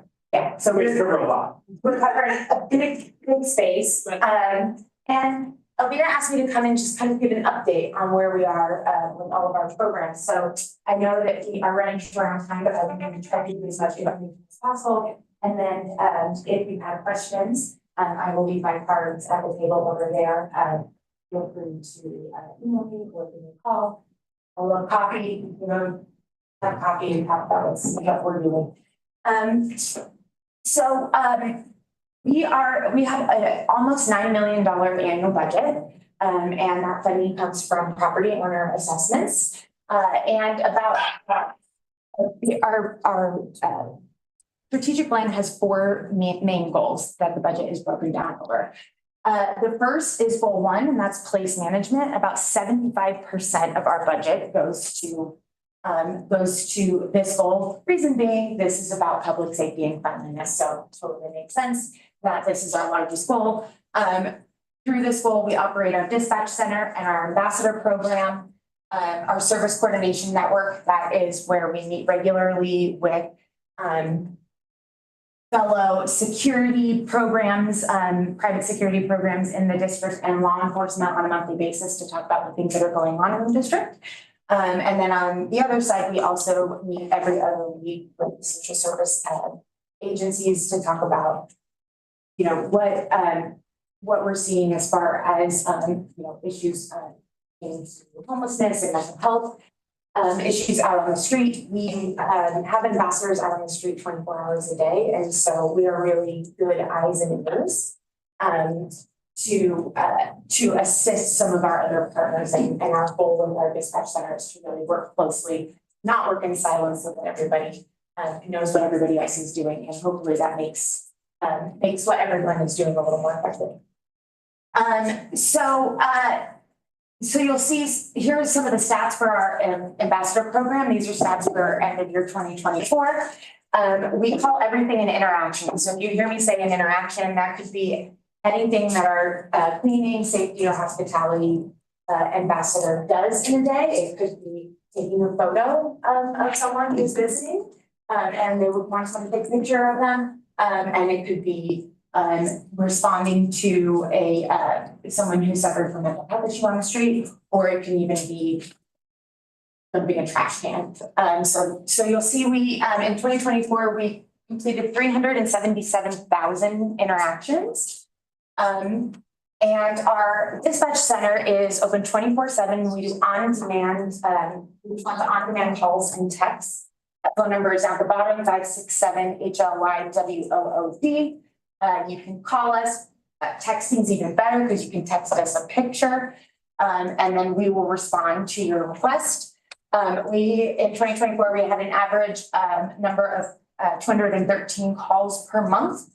And we had a 10-minute average response time with an 83% compliance rate.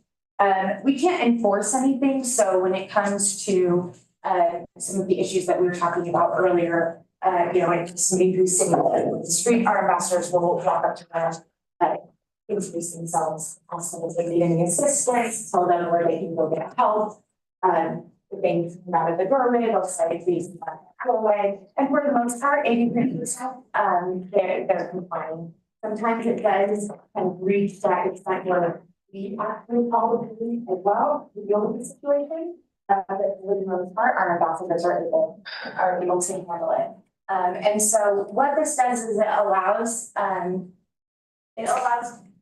calls to the police department to kind of be cut. I don't know how much There are no numbers on this statistically, but what we've been hearing is that it cuts those number of phone calls to 911 and the non-emergency line. And it allows us to respond and gives the police time to respond to those emergency calls. Here's some cleaning stats for our cleaning ambassadors. Just so you know, our cleaning ambassadors wear navy, our safety ambassadors wear black, and our hospitality ambassadors wear jade.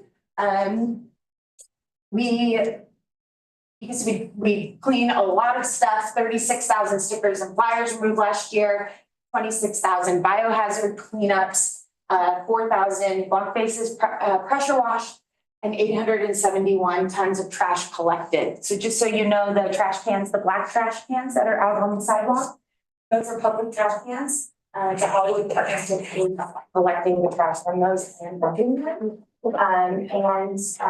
We actually get charged to dump them at the city dump. So we are doing our best to keep up with all of this trash, and obviously if it's in the can or it's on the ground, we pick it up and we pay to dump it. But it is one of those things where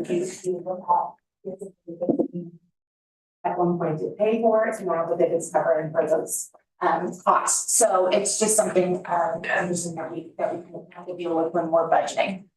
That's like the jumpers, so the city clerk is being. Here's some of our safety stats. We've responded to over 5,000 incidents of trespassing, 874 incidents of disturbance.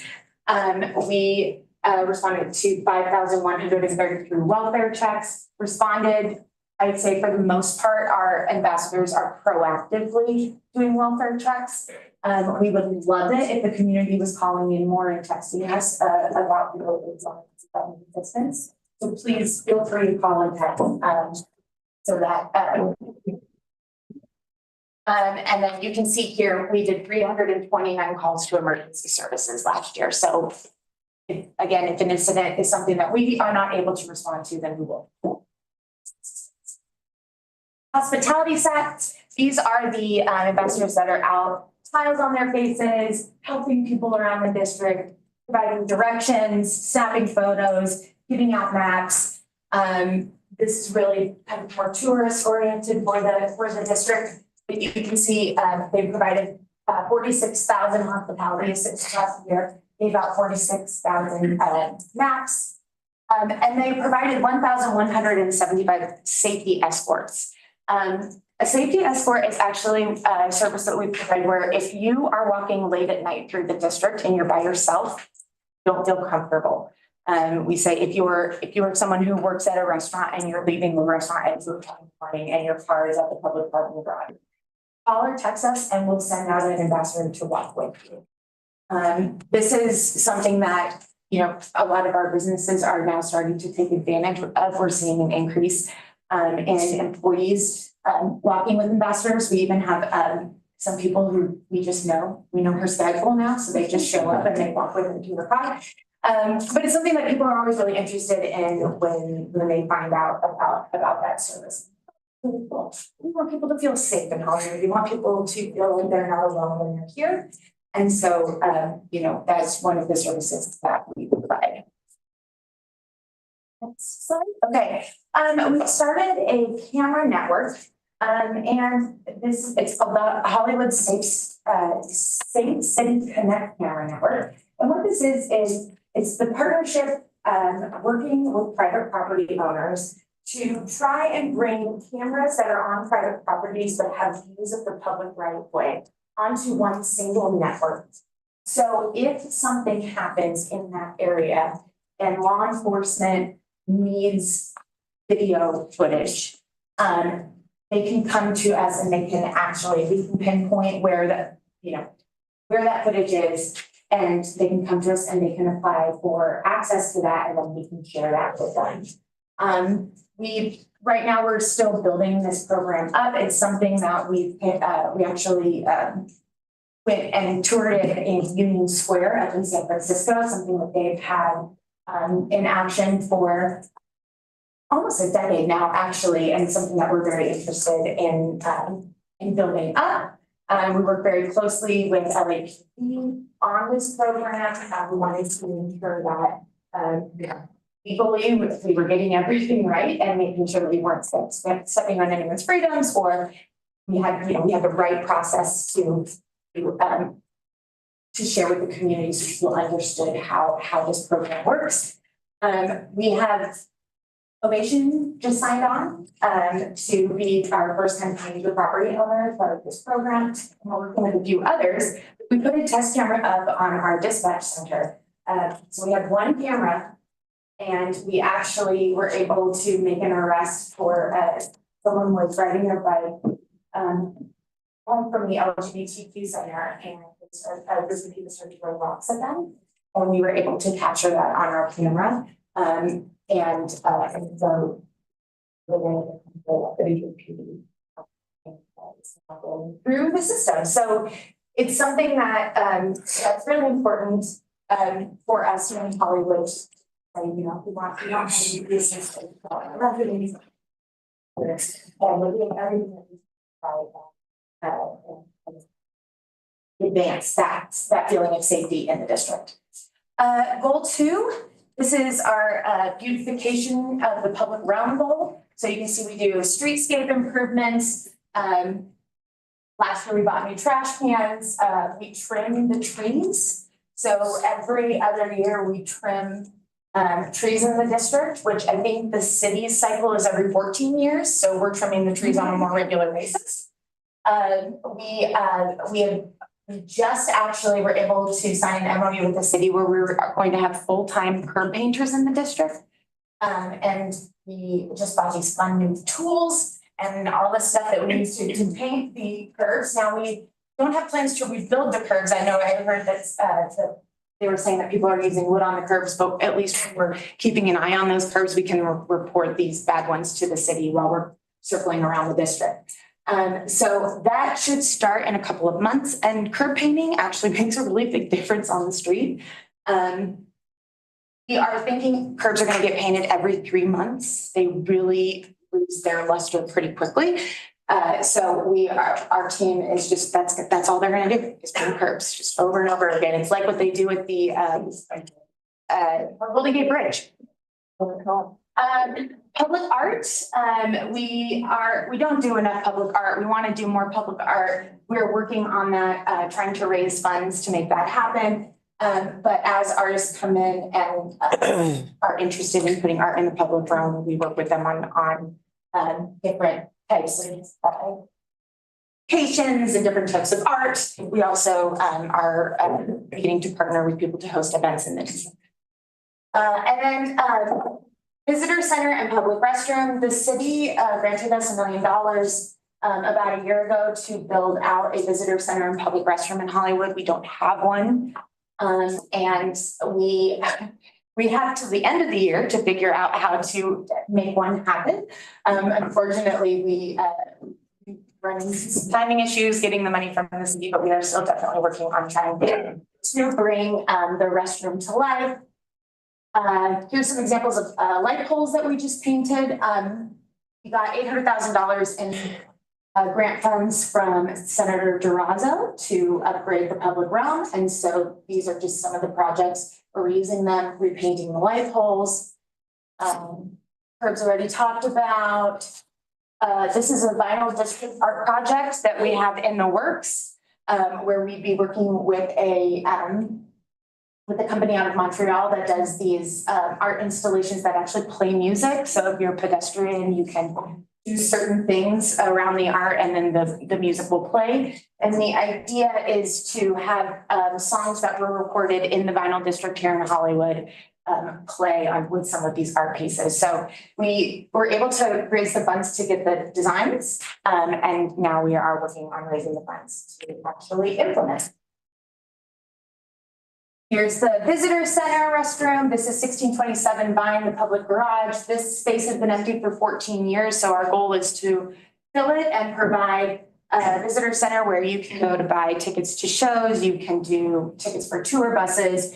You can grab a water or you can use the restroom. The restroom is open to everyone. But it is not, I know that there were some people were concerned that this would become a situation that happened near the library when the restrooms were there. That's not the goal. It's not a place where you can come to hang out. If you're in for 10 minutes or longer, we'll come in and politely ask you to head out. So hopefully that will be done in the next year or so and everybody can come and see it.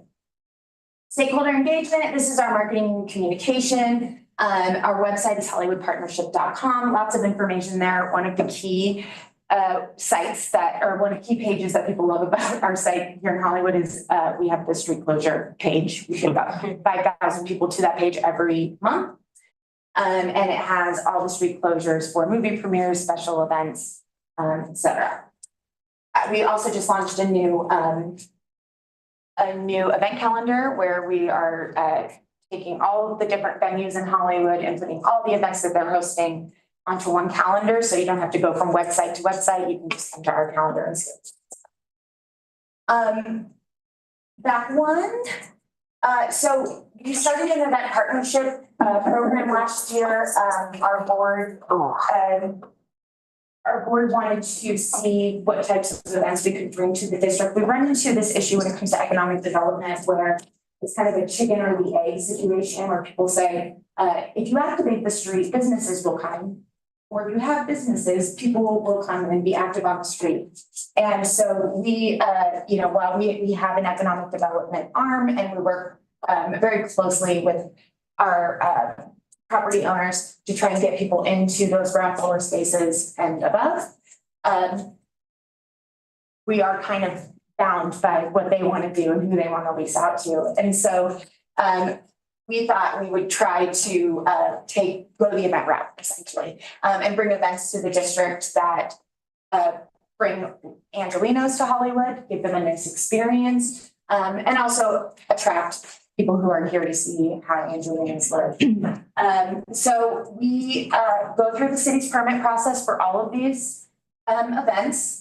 We worked with Framework, who owns Sound Nightclub and Spotlight on Cahuenga, to host Michael Beebe on the street last month.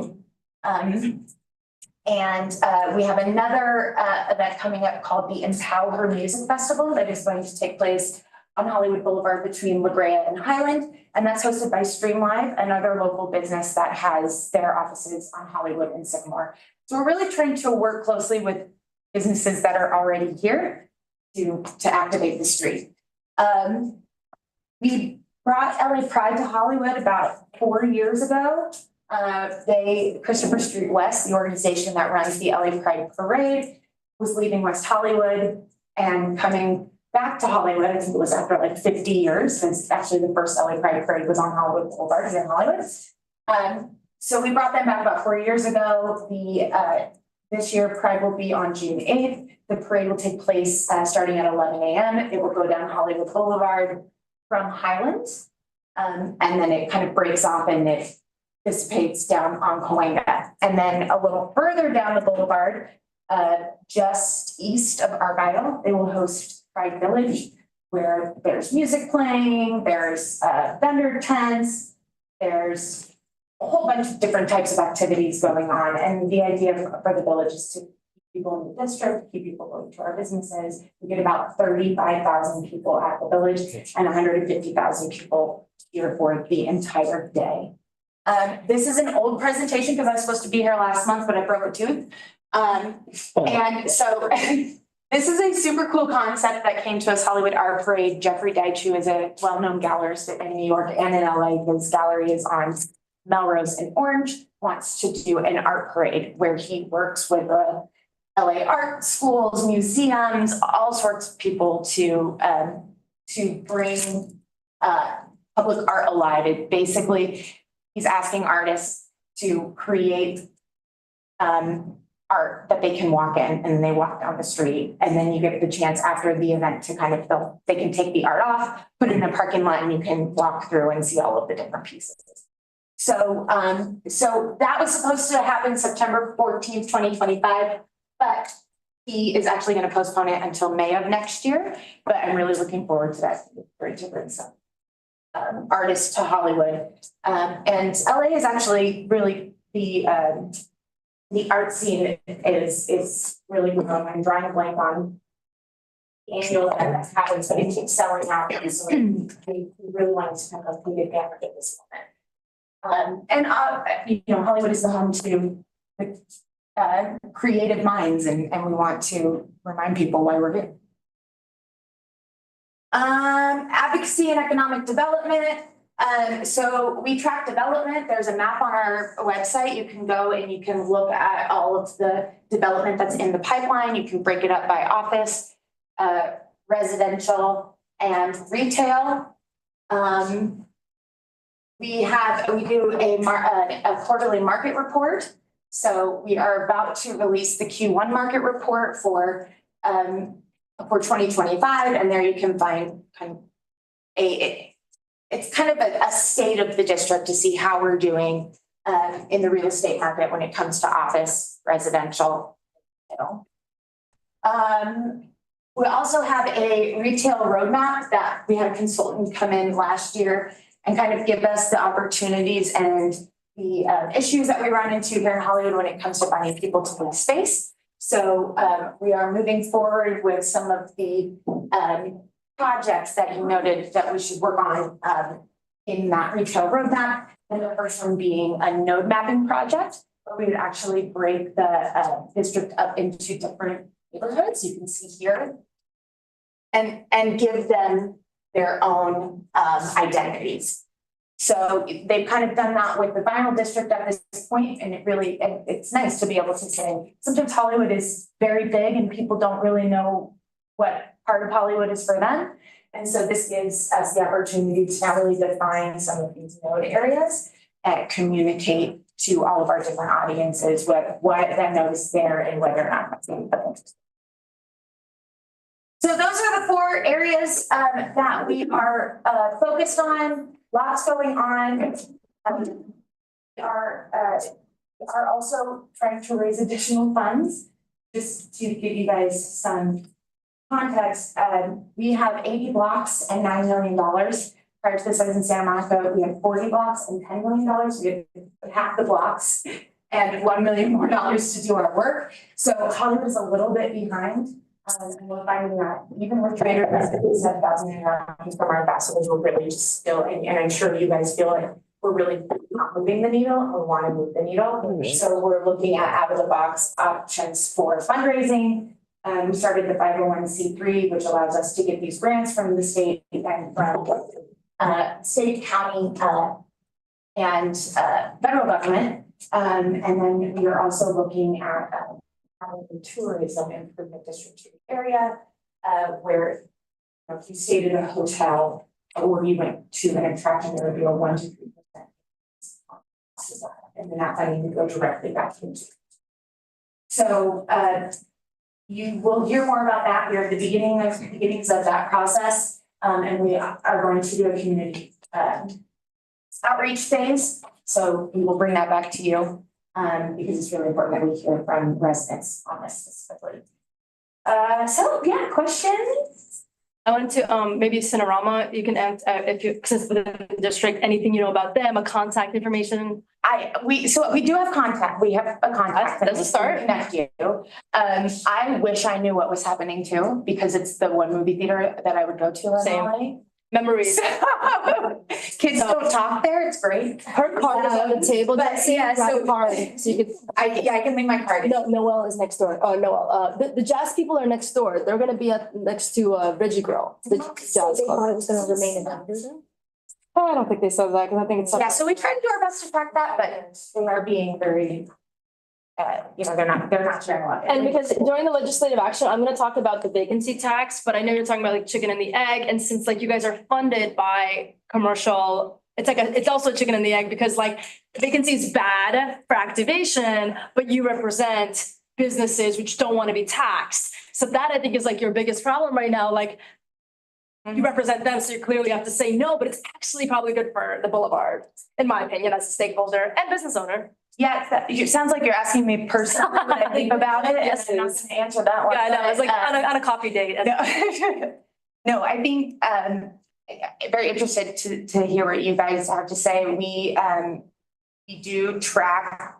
We actually just had our board approve the list of bills that we're tracking in the legislature right now. And so that is going to be one of those that we're talking about in goal 4. Goal 4 handles advocacy. Also, goal 1, 2, 3, 4, and our board meeting, they're all public. They're at our office at 6922 Hollywood Boulevard. That's the trailer park building. Tuesdays and Thursdays throughout the month, our committees and board meet. So just, you can go to hollywoodpartnership.com and you can find when they're meeting and what's on the agenda, and we welcome everyone to come and learn more about what We have a bunch of questions for you. Yeah, you can go, yeah, if you picked on him. Go. How many ambassadors you got? Let's go 1 minute each. We have about 100. Yeah, I wanted to be sure. It gets a little smaller right after this, guys. but we have about 100 out and about during the day. Let's do board questions and then we'll do 1 minute up for everybody just to keep it a line of questions here. So we can start at the top. Charles? You mentioned the funding. So since your funding comes from commercial property owners, you don't have to worry about the city's budget. That's not going to impact you. And then just the one really other quick question, the Pride Village for the Pride Festival, is there going to be an admission charge for that, or is it free? Sure. So I'll take that second one. Is super easy. There's no admission for that. Pride Village is free. We do partner with ticketed events. So Empower Her and the event we did with Framework, they were ticketed. And that's mainly because then we can host things like Pride. Because it costs a lot of money to turn the boulevard into an event space. So we try and like make a happy medium. But we're off the boulevard, so we got free tickets to that. Huh? I got free tickets to that because we're off the boulevard. Yeah. Hey. Your neighbor, that's inconvenience. First question was, what was the first question? Sorry. Since the funding comes from commercial property owners and property assessments? So yes, you are correct. We don't have to worry about the city's budget. However, when cuts are made to the city's budget and services are cut on the street,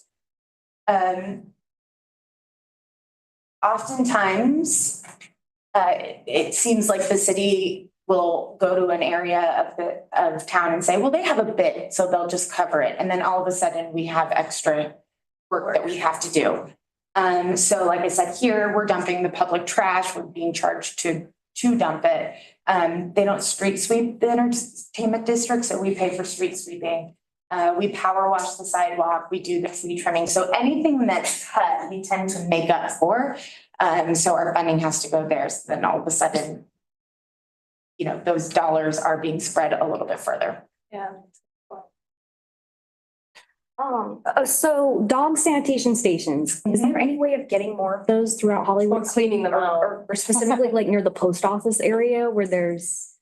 So our board actually discussed that, and unfortunately, they didn't feel like it was something that they wanted to devote funding to. However, you know, we can definitely keep an eye on some of these other places like the post office, and our staff can go out and clean up the areas a little more often. They also, our ambassadors carry doggy bags with them. So if anybody needs one, you can ask them for one. That's good to know. And then that's the foxtails that grow around the post office. It's like the #1 cause of animals needing to go to the vets. Is there any way of getting the Hollywood Partnership to maybe clean those up or cut? Let me connect with, so Samuel Ray is on my team. He does all of the landscaping stuff. Let me connect with him and find out if he can go take a look at that. Okay, and then the last question, getting blue curb paint cutouts for people with disabilities for parking on Hollywood Boulevard. How do we go about getting that? Because anything that was once painted blue is either now white or red. There's no. Good question. I will find out. Okay, thank you. How do you guys Sam about cameras, like to get in? If anybody has a camera in Hollywood that can tap in, that they can tap into, how does one get involved in that program? So if anyone is a property owner and has a camera. Correct, yes, a private camera. They can be a part of the camera network, and basically you go to our website, go to our website, I think it's Clean and Safe, and then go to the camera network. You can learn a little bit more about the camera network, how it works. And then there's also a button where you say like, I'm interested. And Angela Lariva, our VP of Operations, she'll get back to you. There is an annual cost to be a part of the program. And there are fees to upgrade your cameras if they're not forensic grade. This is cameras. So, however, one of the things that we're doing right now is we are trying to find grant funding that will then allow us to fund small grants to property owners to participate in this program. So it's not as much, it's not as high of a cost out of pocket. And actually, the Chamber of Commerce just agreed to support the program with the Historic Trust is going to be granting us $100,000 to assist property owners. And then the Chamber is also going to be sponsoring any chamber businesses that want to become a part of the program. Very cool, thank you. Daniel? Yeah. Hey, I just had a couple questions. So it seems a lot like you guys are almost like acting like a buffer, right? In terms of like what the kind of city, county, kind of like our government is like supposed to do some of these things, right? Do you guys think that you're more efficient than the government at doing some of these things? Like the cost to paint a curb, do you think it's lower from Hollywood Partnership or City of LA? I would say that when it comes to these like specific programs like the camera network or the curb painting program that we have, I think we do become more efficient because we can, once we have the agreement in the city with the city in place, we can move forward with that program, make our own decisions, hire our own staff, buy our own stuff, and just get things going versus the city's process is a little longer. But you know, it's getting those agreements. Like it took us 6 months to get the agreement for the curb painting. So it was really, you know, we were like, we have money from the state. All we want to do is paint curbs, but there's a lot that you have to go through in order to make that happen. So we don't do anything alone. And if we get the support from the city, then that really puts a lot more power behind our programs. Right. How what stops you guys from expanding? Expanding geographically? So right now, our district has a certain set of boundaries through 2028. So we had a 10-year district. So we were basically, it means like every 10 years you have to renew. We will go out for renewal in 2028 and we can expand at that time. We will be looking at possibly expanding. I know there was some talk today about how dirty it is at like La Brea and Sunset and Highland and Sunset. We have a very funky district and we actually don't do La Brea and Sunset, Highland and Sunset. Yeah, see, so this is Sunset Boulevard. So we kind of cut off at Castile here. So all of this is Highland. All of this is not ours. And you can see how funky all of the little ins and outs are. So we really are gonna look at trying to expand this. We want to grab the bowl. And it's really interesting. This is the first place I've worked where I've been in this industry for 15 years. And this is the first place I've worked where people actually send me messages on social media like, can you please expand to my neighborhood? So it's really cool. But if we get the tourism improvement district in place, that will allow us to expand to certain areas. So working on that. But there will definitely be a lot of conversations at the board and committee level and probably at the community level when we go for 2028. Do you think that this is, and I'm just generally curious, like maybe more dollars should go into programs like this versus the same programs that is like the city is doing for the exact same things, right? If you're more efficient, you guys have like better reach, you're more evolved or whatever you want to say, right? Like, I mean, community impact statement is one thing, but like generally, do you think it's better to put those dollars that are meant to go to that kind of stuff into your guys' hands or into the city's hands? Who's gonna say hers? No, there's things that the city should be focusing on, things that we should be focusing on. I think when you talk about hyper local and getting dollars right back into the district, states are good at that, right? So we are, and you know, as a whole, you know, our board and our committees and staff, nobody wants to go to a property owner and say like, we want to increase more and more and more because we need more money. And so we're really trying to do some of this out of the box thinking to find ways for us to bring in additional revenue. So for example, the framework concert that we had a couple of years ago with Fisher and Chris Lake, they paid us $100,000 to be their partner. We spent that on new trash cans. So really I think the city obviously has a place for what they're doing and we have a role and a place for what we're doing. I mean, there's 8 of us. We'll run into a wall at some point, but I think it's definitely good to have both. How about that? Where do you guys need help from our community? Money, we need people to call us. We need people to call or text us and let us know what's going on. Like I said, we have about 100 ambassadors out on the street at any given time, but that's still not enough. So you can help be the eyes and ears. Come to our meetings, let us know how you're feeling, let us know what you want. At the end of the day, like, you know, residents are one of our main audience. And when you think about Hollywood as a tourism district, tourists want to do what the residents do.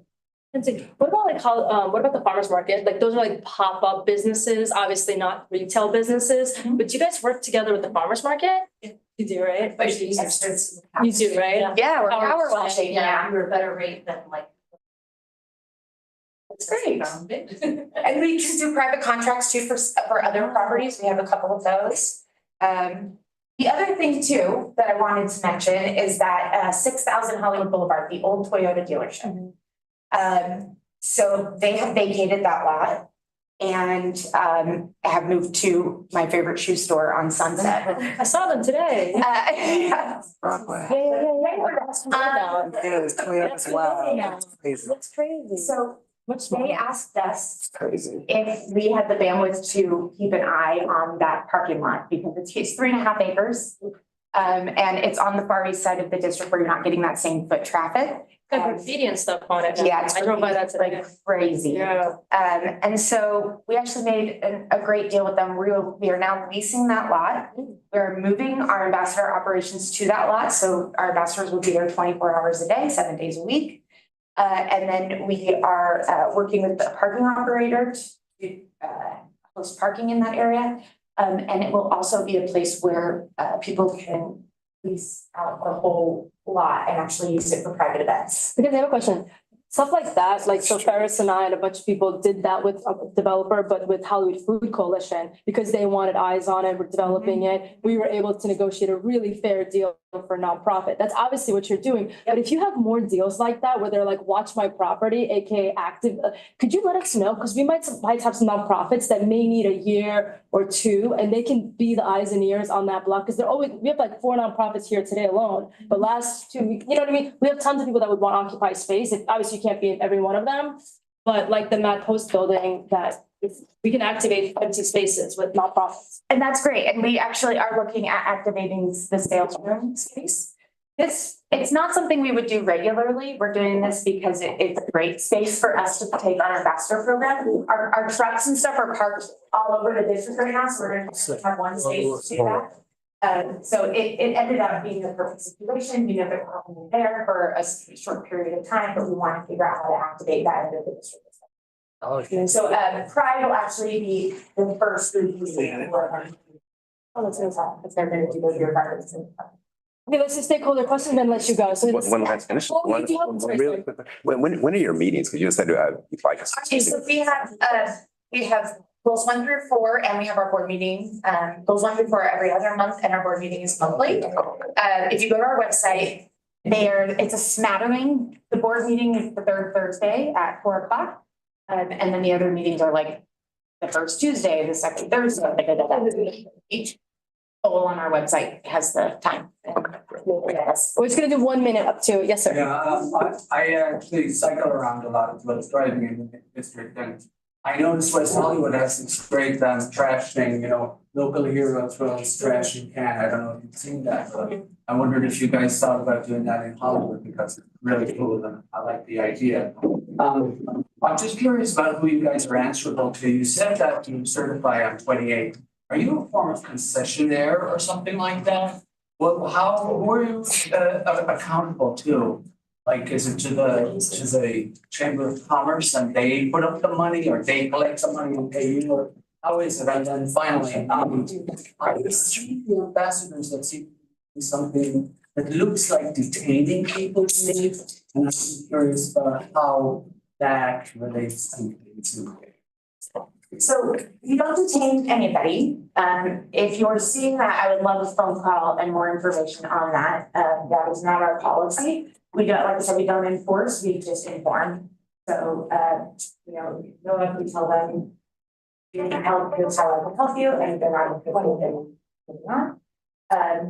So I just want to make that very clear, we don't do it. So beyond that, is there a security company in the area that like Anderson or something? I can't remember the exact name. It's possible, there's a ton of private security in, you know, on all of the properties around the district. So it's possible, our team, Block by Block is the name of the company that runs our entire ambassador program. And they have the Hollywood Partnership logo on their shirt and everything. If you see that logo.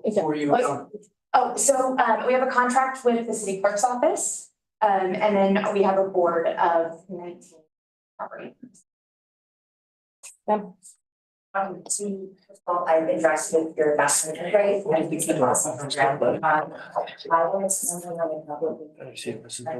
I'm Lily Patton and Lexington, my 4-year-old goes to the ones who house every day.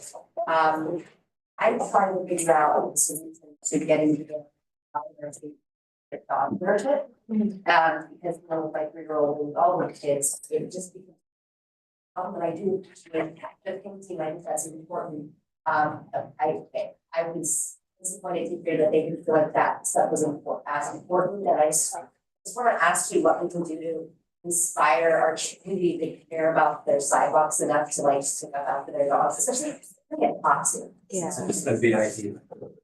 It's a different BID. That's the area that. Yes, you're outside of the different, but Your media bid, right? Yeah.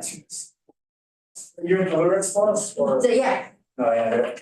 I thought it was like, I see you guys at like the Walgreens and stuff like that, no? No. Oh, no, but I will say, there's some ways where we can use marketing perspective, just remind people. Yeah. So, you know, like to look at that, and I'm happy. Yeah, local hero. Look at that, and then we can share with all of our different. Just to remind the neighborhood council that there was a time when, this is always an issue, but one of the actions that you did take years ago was to sponsor dog waste stations. Bags were there. I remember that. Things away. Yeah. And also signage that said. So we talked about that recently, and then we came up to a consensus that nobody cleans them. Like, that's why, do you guys clean the doggy stations? No, so who cleans the doggy stations? Do they? When a developer like that. Yeah, Ask them to put a doggy waste station and they clean it, they would maintain it, yeah, it seems like many of them have not been maintained, so we put, It's part of their CUP. yeah. Cool, thank you for your comment. I miss fairs. Doesn't get picked up, right? So you gotta find, we gotta see who's tied to hers, right? Who, is everybody's tied to everybody, right, to a location? Yes. We gotta find out who's tied to your cleanup. Someone else had a question? No, okay, yeah. Just make a quick comment. I just wanted to tell, how much appreciation I have. We've, I've been to a couple other, versions of leadership, and probably the best it's ever been as far as the amount of interaction, communication, and the team members are great. Like, I've done to see what they do, the way what's going is not always defined days. You go and just punch in, punch out. They're actually like out there and care about what they're doing, so it's pretty humbling and very appreciative. Thank you. We're about to feature them in a new social media series called Sweeping Up with the Ambassador, so Catching up with the Kardashians, I got that. All right, we're gonna do online 1 minute each. This and then we're meeting gonna is let you being go. recorded. And then we're gonna go in PG, sorry, folks. All right, so, Henry? Yeah, 1 thank minute? you. I appreciate it. So I just had two questions. So first for the SCC program, just to give some context, I actually saw a similar program in various other areas. One of the questions I had is if you have the actual contract as to what happens to the footage and what the subjects for that footage is after it's been handed to law enforcement. I'll give you a very specific example.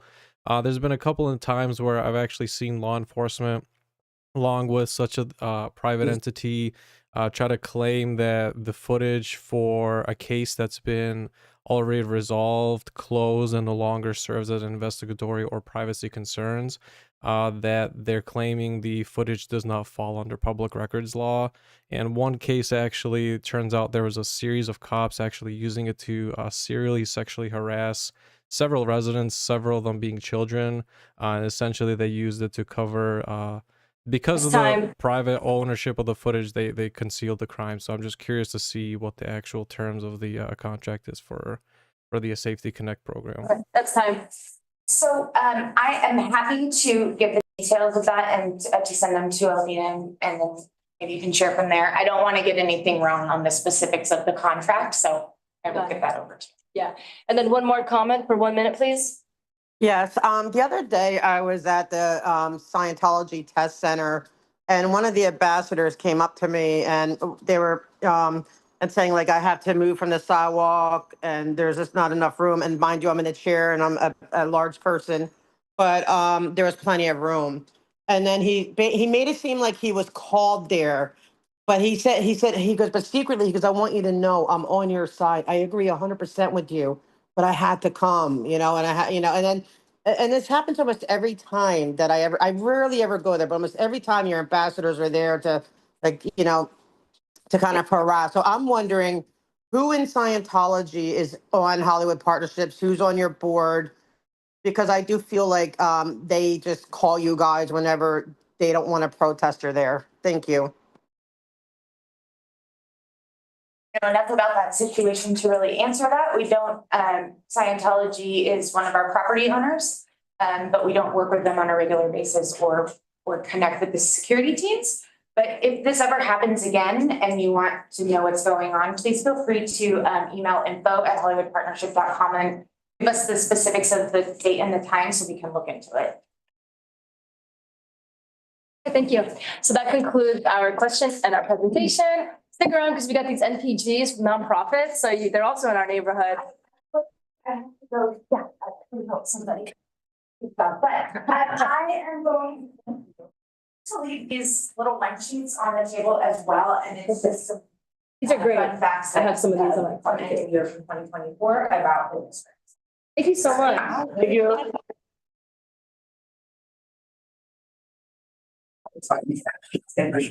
Yeah. Yeah. Did you hand them all out? Okay, Mary. Ready? As promised, we have a really interesting, we're gonna go to NPGs. NPGs are neighborhood purpose grants to nonprofit organizations. This is Mary from the Hollywood Farmers Market on Sunday. Nice to meet you all.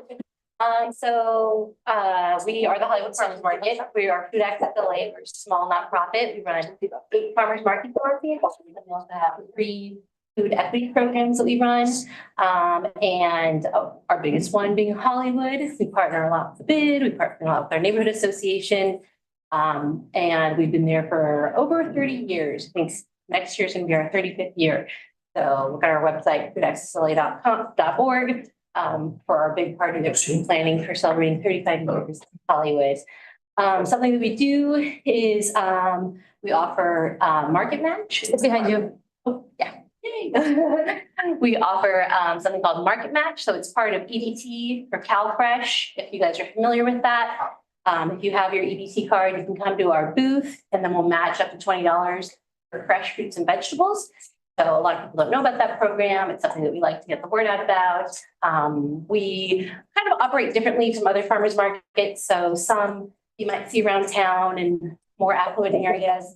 Kind of exclusive feeling. Farmers markets have kind of got a bad rap of being for more bougie clientele, for lack of a better word. But as our name says, Food Access LA, we're about getting food access to everybody in Los Angeles who needs it. So our larger markets in more affluent areas like Hollywood and Atwater actually help us support markets in smaller areas that really need them. So we also run the Crenshaw Farmers Market, Compton College, Central Avenue, Willowbrook. We also do Echo Park. And then, let's see, I forgot one more, but it's kind of hush hush. We're opening another one. So wish us luck for that one. But for the Market Match program, we do these things where we hand out bucks. We'll do it for other programs as well. So for instance, we also partner with Food on Foot. They're a nonprofit that works with formerly incarcerated people, gets them jobs. And so they come at the end of the market and they help us clean up, and then we pay them with market bucks. So we've been talking with the neighborhood city council about ways that we can partner together. We'd love to come out to the market, talk about what they do, inform people about all the amazing things that are going on in Hollywood. And something that came to our mind was maybe we could hand out market bucks, everybody, general public. Everybody needs a couple extra bucks these days, especially with the way things are going. So our idea is to fund market bucks that the neighborhood city council would come out and hand out to everybody in the community. So with our market match program, you have to sign up, you have to be part of CalFresh, it's a whole thing. We have a lot of people who come to the market who aren't at that level, but still could use a little bit of help.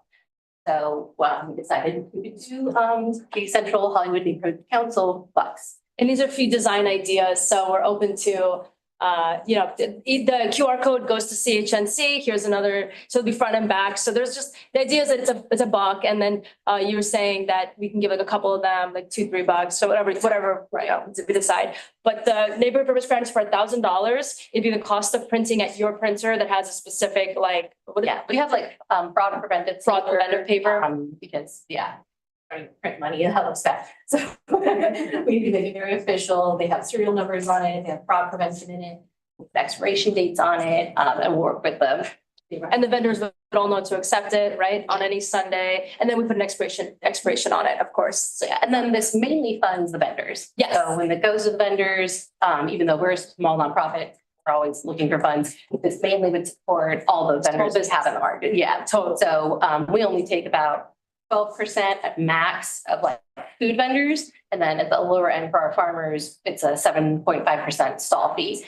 So the majority of all the funds would be going out into the small food vendors and farmers.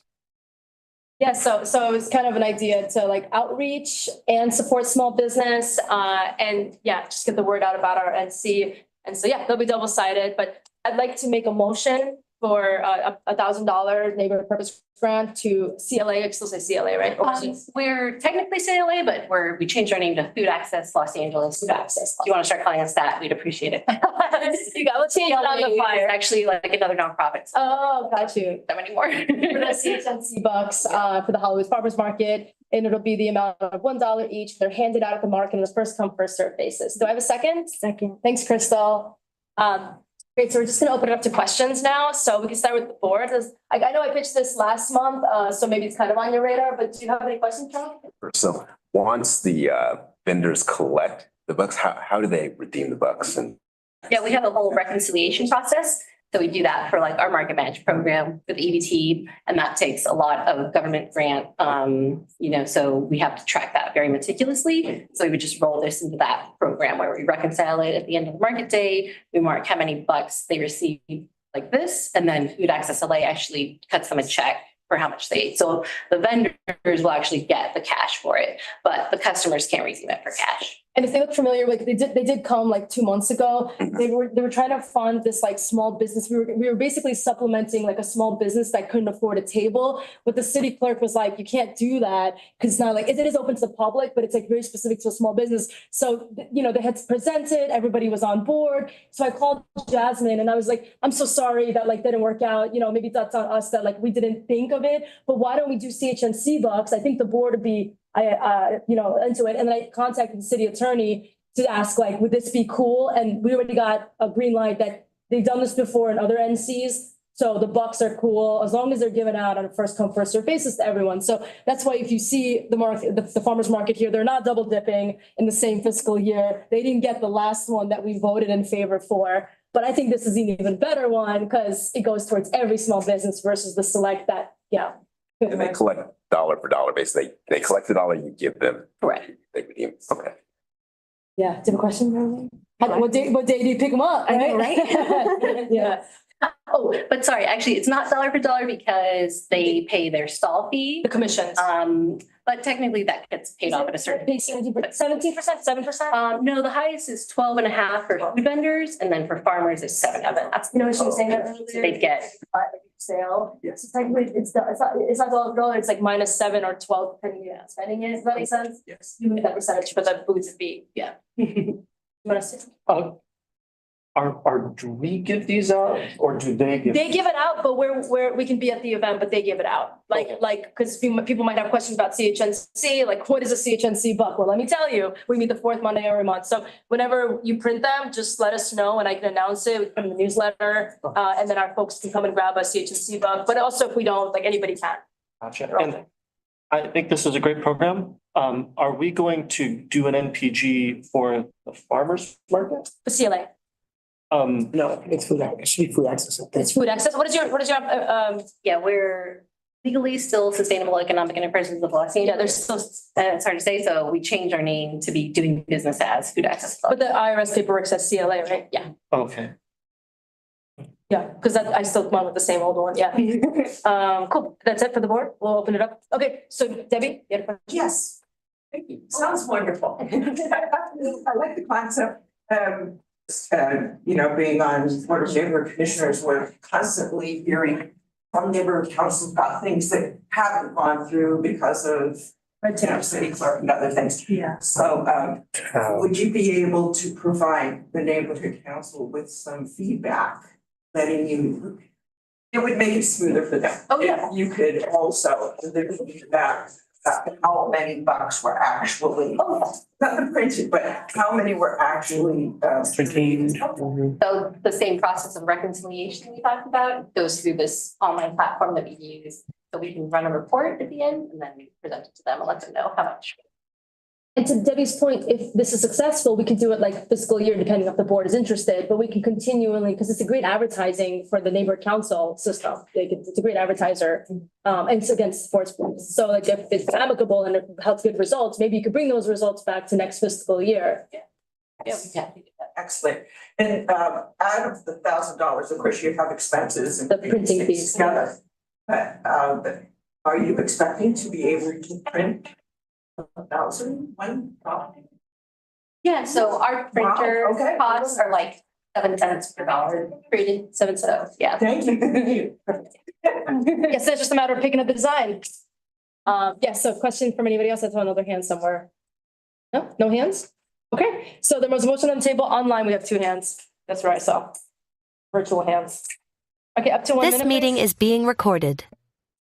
Thank you. Yes, I just had one short question, same one for the board as well as the presenter. I'm just curious as to how long deliberations for this particular grant went on for. Just be curious to see for my own sake to see, how long such a application would take to deliberate on before making its way. And the reason I ask that is, that's a good reference point on really the same due diligence to be applied for generating CIS reports, just like this item was brought forward on the agenda. So too should CIS reports. So just curious how long it took. Well, I brought it up last meeting because I was upset that, they didn't get the first that we voted for due to city clerk, policies, thank you. And so, I just let them know, the board know, and stakeholders know that I had phoned Jasmine and pitched this concept and then offered some designs as starting off points. That was basically the deliberation of just, pitching it to the board, but not bringing it. And then it was amicable. I brought it here with Mary here presenting and opening for questioning. The motion on the table. That answers the question. It's about a month. Yeah. You have to wait for the yeah, Gigi? Yes, so I was wondering, is there gonna be a system to keep track of the serial numbers to see what ones are in circulation and what ones have been turned into you guys to make sure that there is no counterfeit? And my second question is this a currency, a coupon, a voucher? What would be the classification for this? Yeah, technically it can't be called a currency because you can't exchange it for cash. So it'd be like a coupon or a certificate of some sort. And yes, we do track serial numbers. So that's another reason we would do it through our printer who works with us with our market match program, because it'll be kind of modeled to that similar style where every buck has a serial number on it. And then once we get them redeemed back, we track it. And then we shred them. That's great. Okay, thank you. Thanks so much. And also, sorry, one more technical thing, if it, because it sounds like you care. So the paper that it's printed on is, it has some fraud prevention in it. And one of them is that it can't be photocopied. If it gets photocopied, it says void all over it. And then it's on this specific kind of paper that's, kind of, it wouldn't be worth a counterfeiter's time to do it because that paper costs more than you're getting out of it. Anyways, so there are fraud prevention in place. So glad you have a system in place. That market money gives us a run for our money, so. Glad you got it. Okay, there's one more, yes. Up 1 minute, please. Yes, I'm glad you take safety precautions. I think it's probably comparable to what they do at Hollywood and Western. Because I go get my strawberries there a lot, and I see it there, and it seems like a really good program, especially in a time right now where things are so high and there's a lot of food insufficiency. So thank you for doing this. May I actually wrote coupon behind your head, redeem this coupon. There you go. That's the answer to Gigi's question, I think. Okay, is that it then? Cool. All right, we're gonna vote, okay? So this is a vote for CHNC bucks, so $1,000, printing costs, and then the rest is in bucks. Oh, shoot. Where'd they go? You do? 1, 2, 3, 4. 5. That's good. Quorum is 5. What, but, yeah, quorum's quorum. Oh, okay. One moment, it might just be in the hallway or something. Allergies all day, so I'm very happy to have a coughing fit during that. How long do you think it would take us to print and start? See, like 2 weeks, as soon as we get the Design. design. Yeah. And yeah, we just gotta pick which design you guys like, because Probably, which one do you have a preference? I like them all. Yeah, I made them, Different. yeah. I just, some of them have a Some- QR, some don't, yeah, language you said, yeah. Probably just add. And we have the back on all of them, so any design front that you see, we can use that design for the back, right? You just gotta figure out like which, like, do you like this flowery thing, do you like that blue, if you go down a little bit more, it's like kind of CHNC blue. That one does have like a front and back, but I don't know if that's too like comic booky, yeah. Then you got, this one, you've got, like, it looks like a license plate, I thought. And then this is like most coupon-y of coupon. So I don't know if you guys have like a preference. You got number one? You like number one? Anybody else have a preference? 1, 2, 3, 4. You like 4? You like 4? I like 1. You like 1? Yes, 3 for 1. You got like 1? Okay, 3 for 1. Okay, we might want to go with number 1. This might be the one, because it's got the QR code, which works. If anybody takes a picture of that will go to chnc.org. Of course, we'll change like CLA.org and, the back will be a whole new thing. But okay, cool. So you guys like number 1. So that maybe that's when we talk about, and it's in Canva. So yeah, so we can play around with it. Okay, so now that you guys are back, we're voting. Okay, this is going to be $1,000 for CHNC bucks. There's a motion on the table. I made it. Crystal seconded. And I'm just going to go down the side. So Nye? Yes. Charles? Yes. Yes. Yes. Daniel? Sunshine? Yes. Daniel? Yes. Okay, great. So everybody approves it. Thank you for coming back and presenting again. We really appreciate you. Can't wait to see these. And then anybody at the board, we can, the farmer's market, and we can see people's happy faces when we give them a coupon. Great. Okay, Pablo, you ready? Yes, I'm ready. Let's do it. We have the slide. Yes, I'm gonna put that up right now. Oh. Pablo? In the folder. Oh, yeah, they're in the folder. Yeah, I put everything.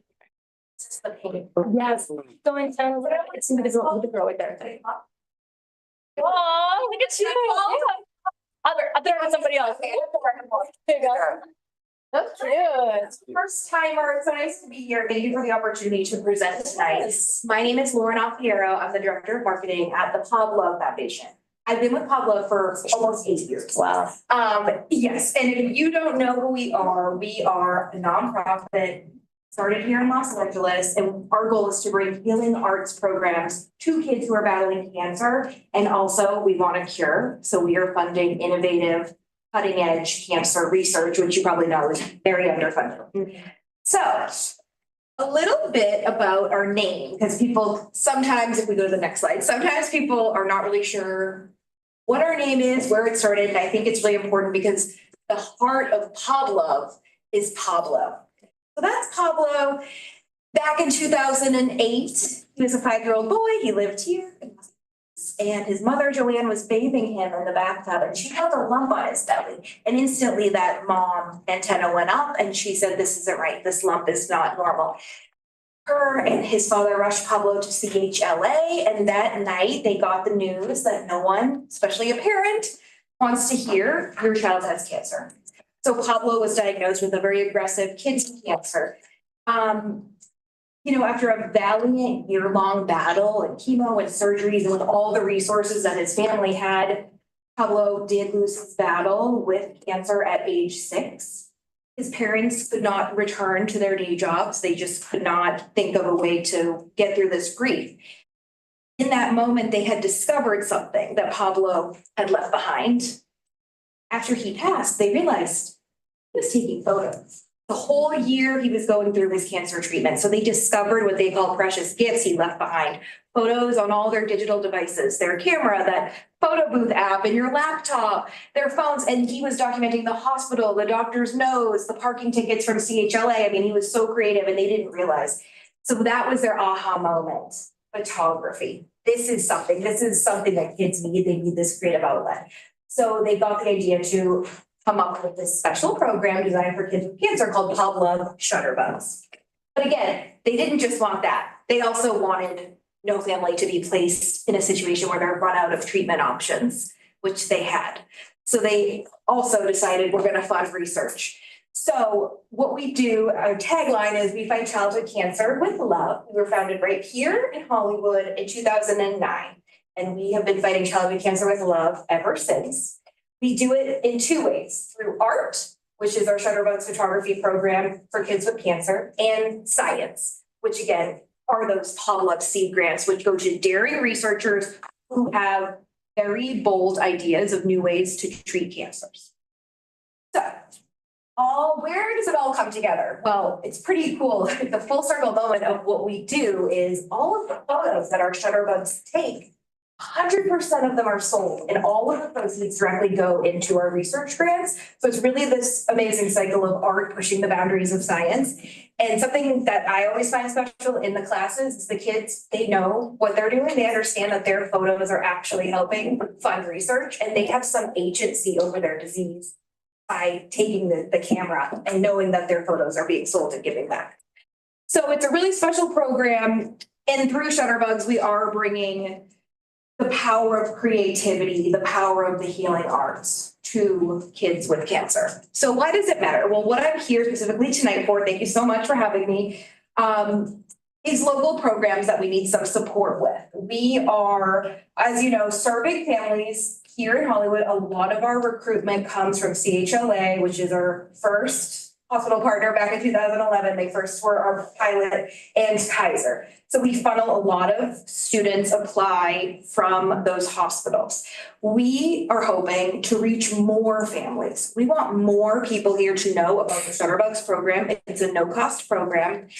The children who participate are given an 8-week photography class that is a master class. They get a camera that they get to keep, accessories, an entire kit, and field trips. So it is really a hands-on, immersive experience. And best of all, our classes are taught by volunteers, local photographers here in the community who want to volunteer their time to share their passion. So how will we use this $1,000 grant that we are seeking? As a first-time presenter here, I think this opportunity is amazing, and we really would be using this as a promotional vehicle to print flyers, recruitment flyers, also bilingual materials, which will be at CHLA Kaiser, and tabling, supplies, and signage, again, for more community outreach. And we also would use some of the funding for supplies for 3 field trips that we have coming up, which will be not just for the students, but also their families. The special thing about Shutterbugs too, it's not just for kids who are healthy enough to leave the hospital. We teach our photography classes virtually as well, and we offer bedside lessons for kids who are inpatient. So our goal is really to reach more families, allow more kids to participate in this healing experience and find community and meet other kids who are battling their disease. The last thing I will say is we print large format prints of the student artwork, and we will be having a public installation. We do these all the time, but for this particular one, we would be seeking some of the printing costs. And we're very proud that our print partner is Copymat Hollywood, which we've used for years and years and years.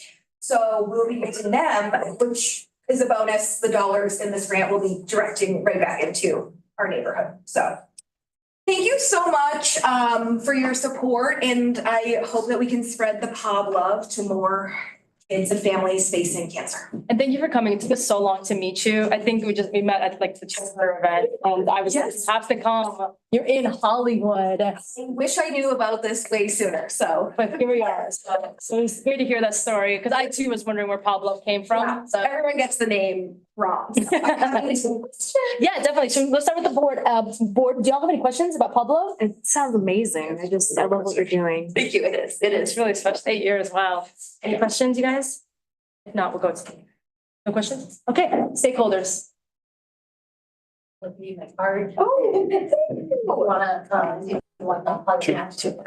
yes, absolutely. We're always looking for new cabling opportunities. Perfect.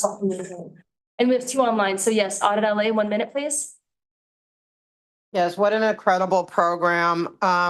This morning, my friend Henry, who's also a speaker here tonight, we went to the Los Angeles County Arts Commission meeting advocating, because we have friends who, they're survivors of Scientology and they created like an art exposition, to heal. And so I'm suggesting that you also go to them and because they do have grants and see if you could, because this is amazing. I would love to see that happen. I also want to suggest that in City Hall, the on the 3rd floor between the main City Hall and City Hall East, they always have art, their art shows. And I would love to see, I'm there all the time, but I would love to see your students, your people, these beautiful children's artwork and their photography hanging up there. So I would love for you to try to pursue that too and get more exposure. And if I had I wish I could write you $1 million check today, I would, because this is beautiful. Thank you. Thank I you. appreciate those ideas. Yes, we do custom installations, large format and anywhere, so. We have a full service print shop, yeah, over 40,000 photos. Next up is GT. So this is a hard topic to talk about, but you guys are doing something very positive and I wanted to give you your props for that. I'm in support for you guys getting this money. I wish that there's a way that in the future you can branch out and do different things because some kids might not be into photography. They might be into, something different. And I hope that in the future when there's more money that you guys can do something, to branch out a bit more. And that's all I have to say. Thank you. It's great feedback, yeah. Great comment. And then Henry. This meeting is being recorded. Yes, thank you. Just to clarify, so the commission that Audit mentioned, it's the LA County Arts Commission. They meet frequently. Some other county commissions usually meet once a month, but I know they're running right now a grant program for what I believe would be a program that you'd be eligible for. So I just encourage you to apply for it. And so that's where we got the source from. It's the LA County, but they're also sponsored at the city level too. It's not just the county level. Okay. We'll look into it. Okay, if there are no other, make a motion to Just one question. You guys work with children at all? CHLA. Yeah. Oh, that's right. I thought this is Sorry. county hospital, sorry. No, it's Children's Hospital. Yeah, they're our main hospital. That was the first one. Now it's Kaiser, right? Yeah, Kaiser. I'd like to make a motion to approve $1,000 for Pablo. Second that motion. Thank you so much, Sunshine. That's written. Yeah, so, okay, any other closing questions, comments? All right, in that case, let's vote, yes? Yes. Nye? Yes. Sorry, no. Yes. Charles? Yes. Crystal? Yes. Yes. Daniel? Yes. Sunshine? Yes. Daniel? Yes. Wonderful. Thank you so much. Thank you, We'll guys. follow up with you on everything. So Really appreciate I'll it. If email you. anyone wants an impact report for stress balls, I've got them.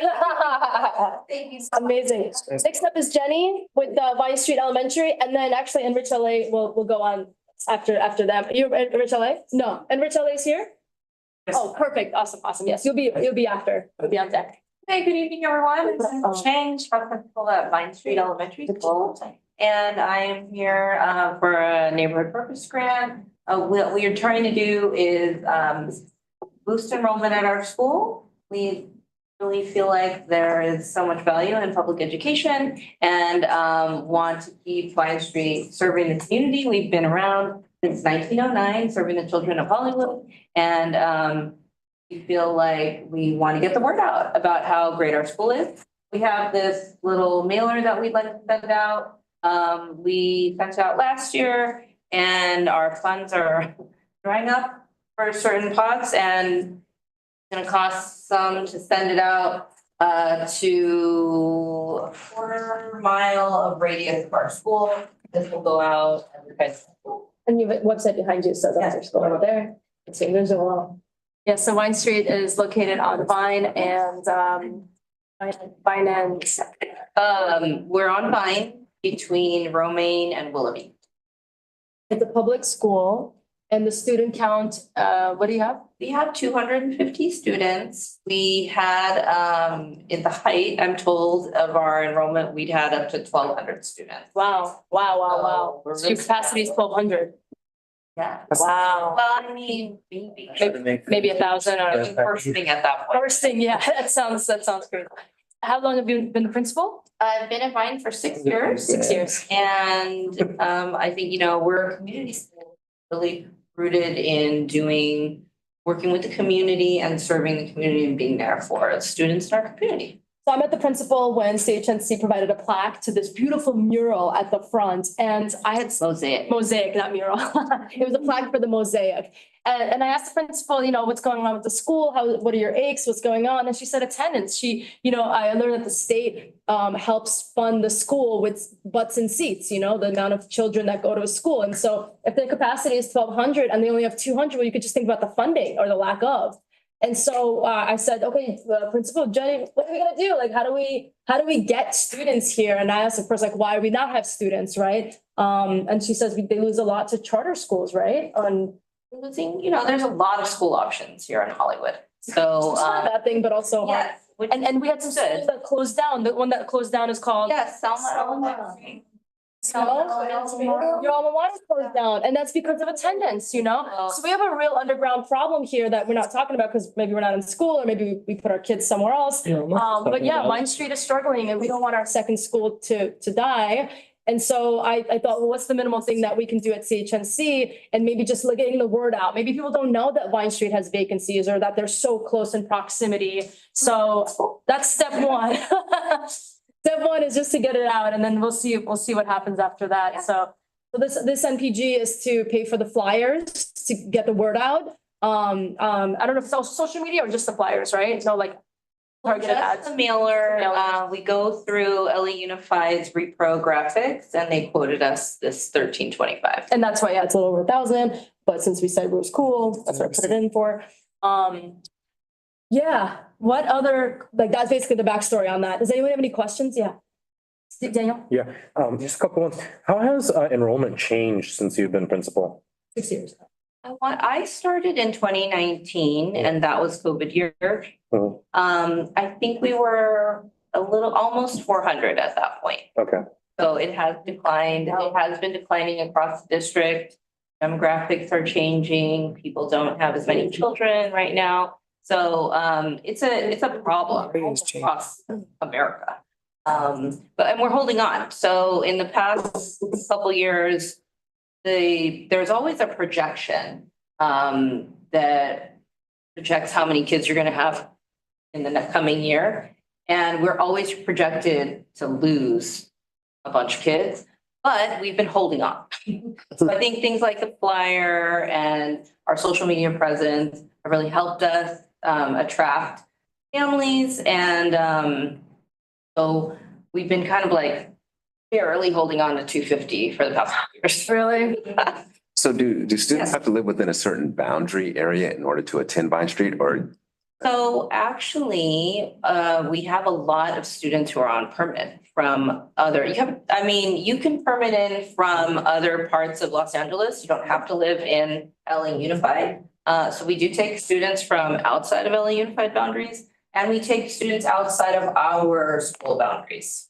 When I was at the LAPD event, one of the things they talked about is how to make it easier to become an officer, meaning like the timeline. So how hard is it to get a permit? Maybe that's also a pain point or pretty easy? Okay, that's not a pain You go point. to your home school and get that signed and then I sign it, anybody can come in. So it's very efficient. So just getting the word out of how cool your backyard is. You have a huge facility in the backyard. Like in-house painter. We have a muralist. who comes Muralist. out, Yes, That time it's a muralist. There was a mosaic on the front, a correct, muralist in the back. correct. How does the school rank? I'm sorry. How does the school rank? Rank. So you can go on the California dashboard and look at the school. It used to be where schools had this API, or they would give schools numbers. They don't do that anymore. So if you go on the California dashboard and you type in the name of a school, you can see all the metrics by which we're judged.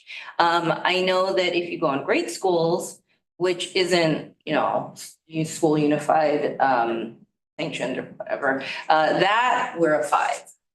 Yeah, so I'm looking right now, specifically on grade schools. Okay. So a couple different things, I think. So test scores right now, you guys are ranking in math, I would say like 1% above average, which it doesn't show much because I think it's like 36% versus you guys are at 37%, right? I think versus the average. English, you're below. I mean, you have a more kind of ethnic population, right? So it's kind of easier to justify. And then science, you guys are actually significantly behind. So you're at about a 31 the average, state average is 31%. You guys are showing out about 17%. Why do you think you're behind? We're working on science. It just hasn't been a huge focus at our school. We've been really trying to catch up with reading and math. Okay, got it. Yeah. What do you see as like, let's say all of a sudden enrollment, stays the same or slightly increases, which sounds like would be a pretty good thing. Yeah. How do you make sure that those kids are first of all, staying enrolled in school, right? Obviously attending, right? Because that takes a lot of your budget. Right. And then also, how do you make sure that they're re-enrolling for the next year? Okay, well, we work really hard and are committed to making sure our students have the best experience possible. We really want it to be a good elementary school experience for students, and we offer so many different activities. So we have overnight field trips for 4th grade, 5th grade, and 6th grade. Our 4th graders go to either Clear Creek or Point Fermin. Our 5th graders go to Catalina, and our 6th graders go to Yosemite. And traditionally, these have been reserved for higher income schools, private schools, but we really try to make it so that our students get the same experience. That's cool. And we're really committed to that. Remember field trips as a kid was like one of the most memorable experiences. So that's great that you all can have that. Any other board before we open up? I got a question. So you're gonna send these out to a 1/4 mile radius. Yeah. What's the possibility of getting these more targeted? Like sending them more to specifically like families? Cause if I get one of these and I have a 15-year-old, like what's the point? I'm gonna look at it, okay, great. Right. Well, the hope is that you would give it to somebody that has an elementary school child, or we would have to purchase specific mailing lists. So we can look into that. I mean, maybe you should have it say, hey, why don't you go make some kids? At a local school. Yeah. What do you say? Nothing appropriate. What do you guys need help with? Attendance.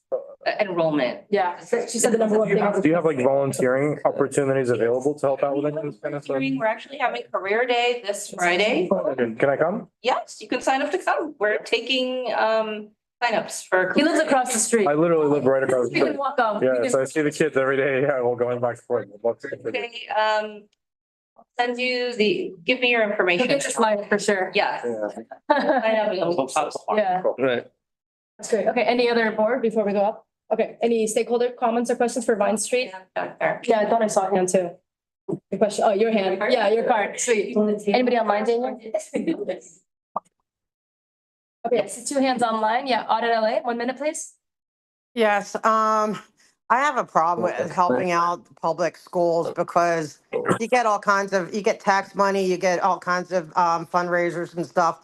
But your numbers are, from the numbers I read, your math proficiency is 27% and reading at 37%. I mean, seriously, if I had kids in the school that's at 27 for math and 37 for English, I'd be finding a charter school as well. That is abysmal. And of course, your attendance is going to be low. And then if it's low, why aren't you enforcing that? I would say no, don't be advertising this school. They need to do better. Thank you. Can you talk about your funding troubles or, you know? You have to respond, You right? have to respond. You know what? You don't have to respond, but I went to public school and I'm a fan of public schools. Just want to comment. This meeting is being recorded. Yeah, thank you. So I have more of a comment on this because I have a dear friend of mine that's in the LA area and that has kids in the LAUSD. I have no problem with public school either. I went to public school myself. The issue is that there's really no opportunities offered for people to seek a legitimate, long-term, successful career path other than what's offered right now is security guards, cop, and pray that there's still a city job available for you. One of the biggest investments I have is trying to further STEM in the LA area because it is such it's a path for a great upward mobility. I don't for the life of me see why it's such a difficult challenge for the LAUSD to adopt just simple STEM initiatives. It's like the biggest school district that's so anti-STEM, I can't comprehend it. But I do have a personal and professional stake in wanting to see it succeed, but Time. Thank you. Okay, no other comments? Nothing, yes, Debbie. Yes, I'd just like to say as a product of LAUSD, my personal support always goes towards LAUSD, and I understand that you deal with a population that needs what you provide. And if our public schools cannot provide for those who are at, I don't care what the percentage is, but maybe at a lower percentage, but they need these professional teachers, they need principals that care, and they need their communities to support them. So, And you obviously care, you're here, so thank you. Can I maybe just one other, just two cents? I mean, I support what you're doing too. I mean, strongly. And I'm just thinking my own personal experience. I remember when I was in grade school, 4th, 5th grade, I was coming home by myself. My mom was at work, basically, and we don't have a lot of times there's not the structural support there to provide all the tutoring and things like that. And sometimes upper income households can afford to give it. I'm not trying to make excuses or anything, but I'm just trying to say that, I appreciate what you're doing for the community and for the school district. So. Yeah, not everyone can afford school, private school. I mean, we couldn't afford a private school, so we go public. Yeah. I mean, it'd be great if my principal was at a neighborhood council trying to get money to get more classmates. Yes, sir. I was actually just gonna make the point, it is 10 to 9, and the school principal is here. Correct. That's real. More than one Saturday, seeing the school principal in the school. I'm assuming you don't get paid to be at the school in the weekend. They're opening it up for volunteer beautification and stuff, so thank you for all you're doing. Thank you. Yeah, thank you. Big fact, big facts, big Thank you facts. so much. Big facts. Thank you.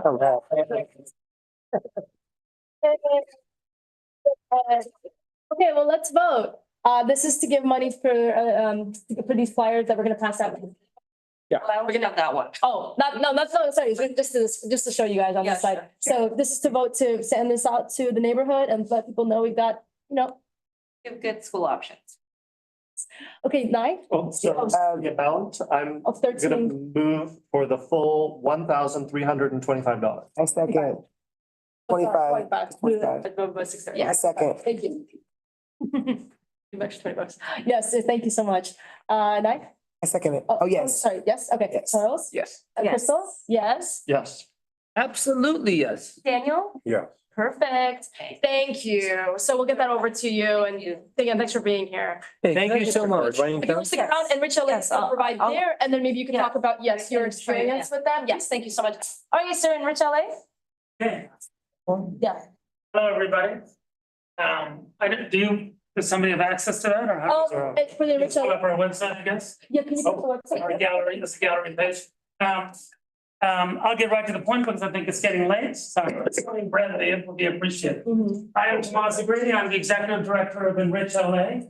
We're a school garden nonprofit located, we started out in Los Feliz, our headquarters are now at El Sereno Middle School. We are in about 220 Los Angeles public schools, all across one of our favorite schools, of course, is Vine Street Elementary. I built my first garden at Thomas King Middle School. And from that garden, we created the Environmental Studies Magnet. Funny, talking about enrollment back in 2009, when we did the garden, King was actually suffering from nobody wanting to go to the local middle school. And today, I'm pleased to say, it's impossible to get into King Middle School. Yeah. It's fully enrolled. So anyways, why do we bother doing this? School gardens in public schools to teach children about eating healthy vegetables, to get kids out from the classroom, to be in an outdoor setting. We live in a beautiful climate, and to get kids to think about their earth and all of the anxiety that's going on with climate change, to think about it, to care about it. So at Vine Street, our Garden Ranger program, Ranger Katrina is there every week taking the different students out. Yep. Amazing. And I'll just get those science scores up. And kind of to the point about enrollment, how to attract students. Yeah.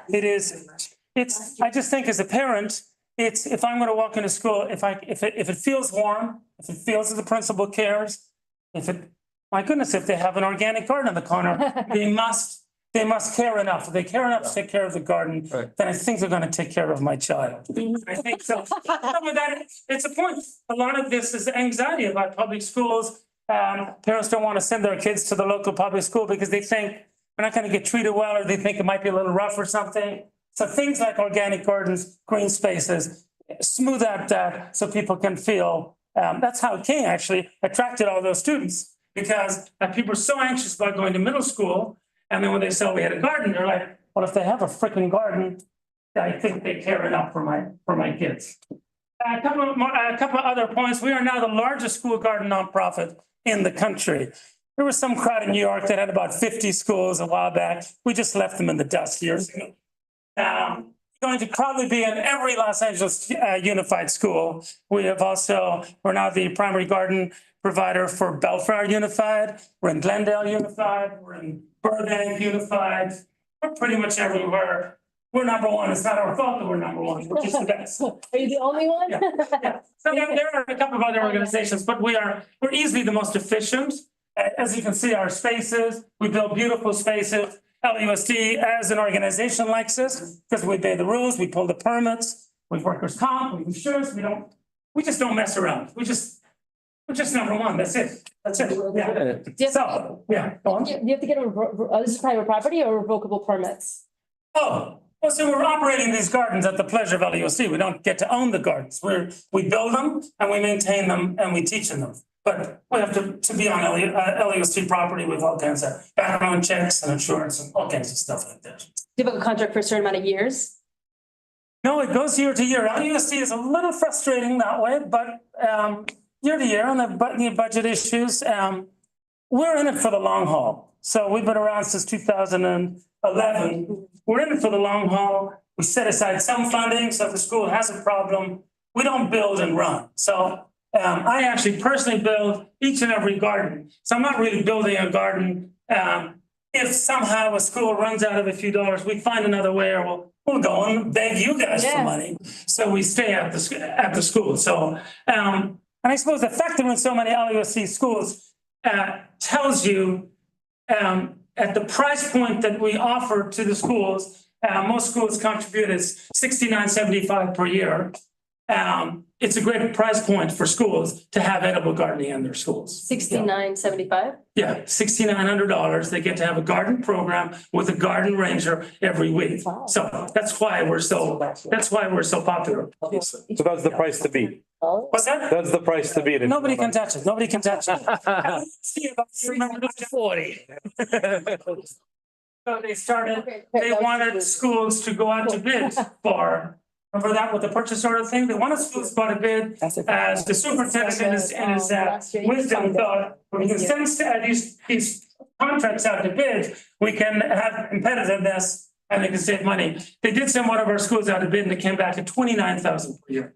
So yeah, we were laughing. Yeah, we're frugal. I was born on the farm in the west of Ireland. So my deal is you can always deliver something for less. And what else can I say? Yeah, I believe bruschetta is a civil right. Every kid should enjoy bruschetta. Yeah. Quick question. I'm sorry, no more questions. I'm kidding. Where are you guys getting your soil? We're getting, either bagged or a couple of different companies that are approved by LAOC, Soil and Salt Depot Okay. in the north and Whittier Fertilizer in the south. We can't just buy it anywhere. It's a tested bulk soil to bring into, yeah. Okay. It's an odd question, but go on. So the only reason, so I'm partnered with this company called Back to the Roots. I don't Are you trying to sell me soil? It's really inappropriate. I can actually, I can probably get you cheaper soil than you're currently getting. Gotcha. Okay, great. Yeah, Thank we'd you. love to contact you. 40 now. Yeah, there you go. Yeah. Okay, Maybe, reach out to me. maybe we get away with the $900 NPG. There you go. Great, yeah.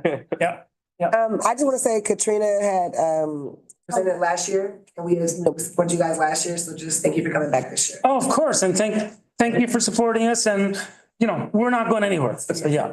What happens when you stop building them?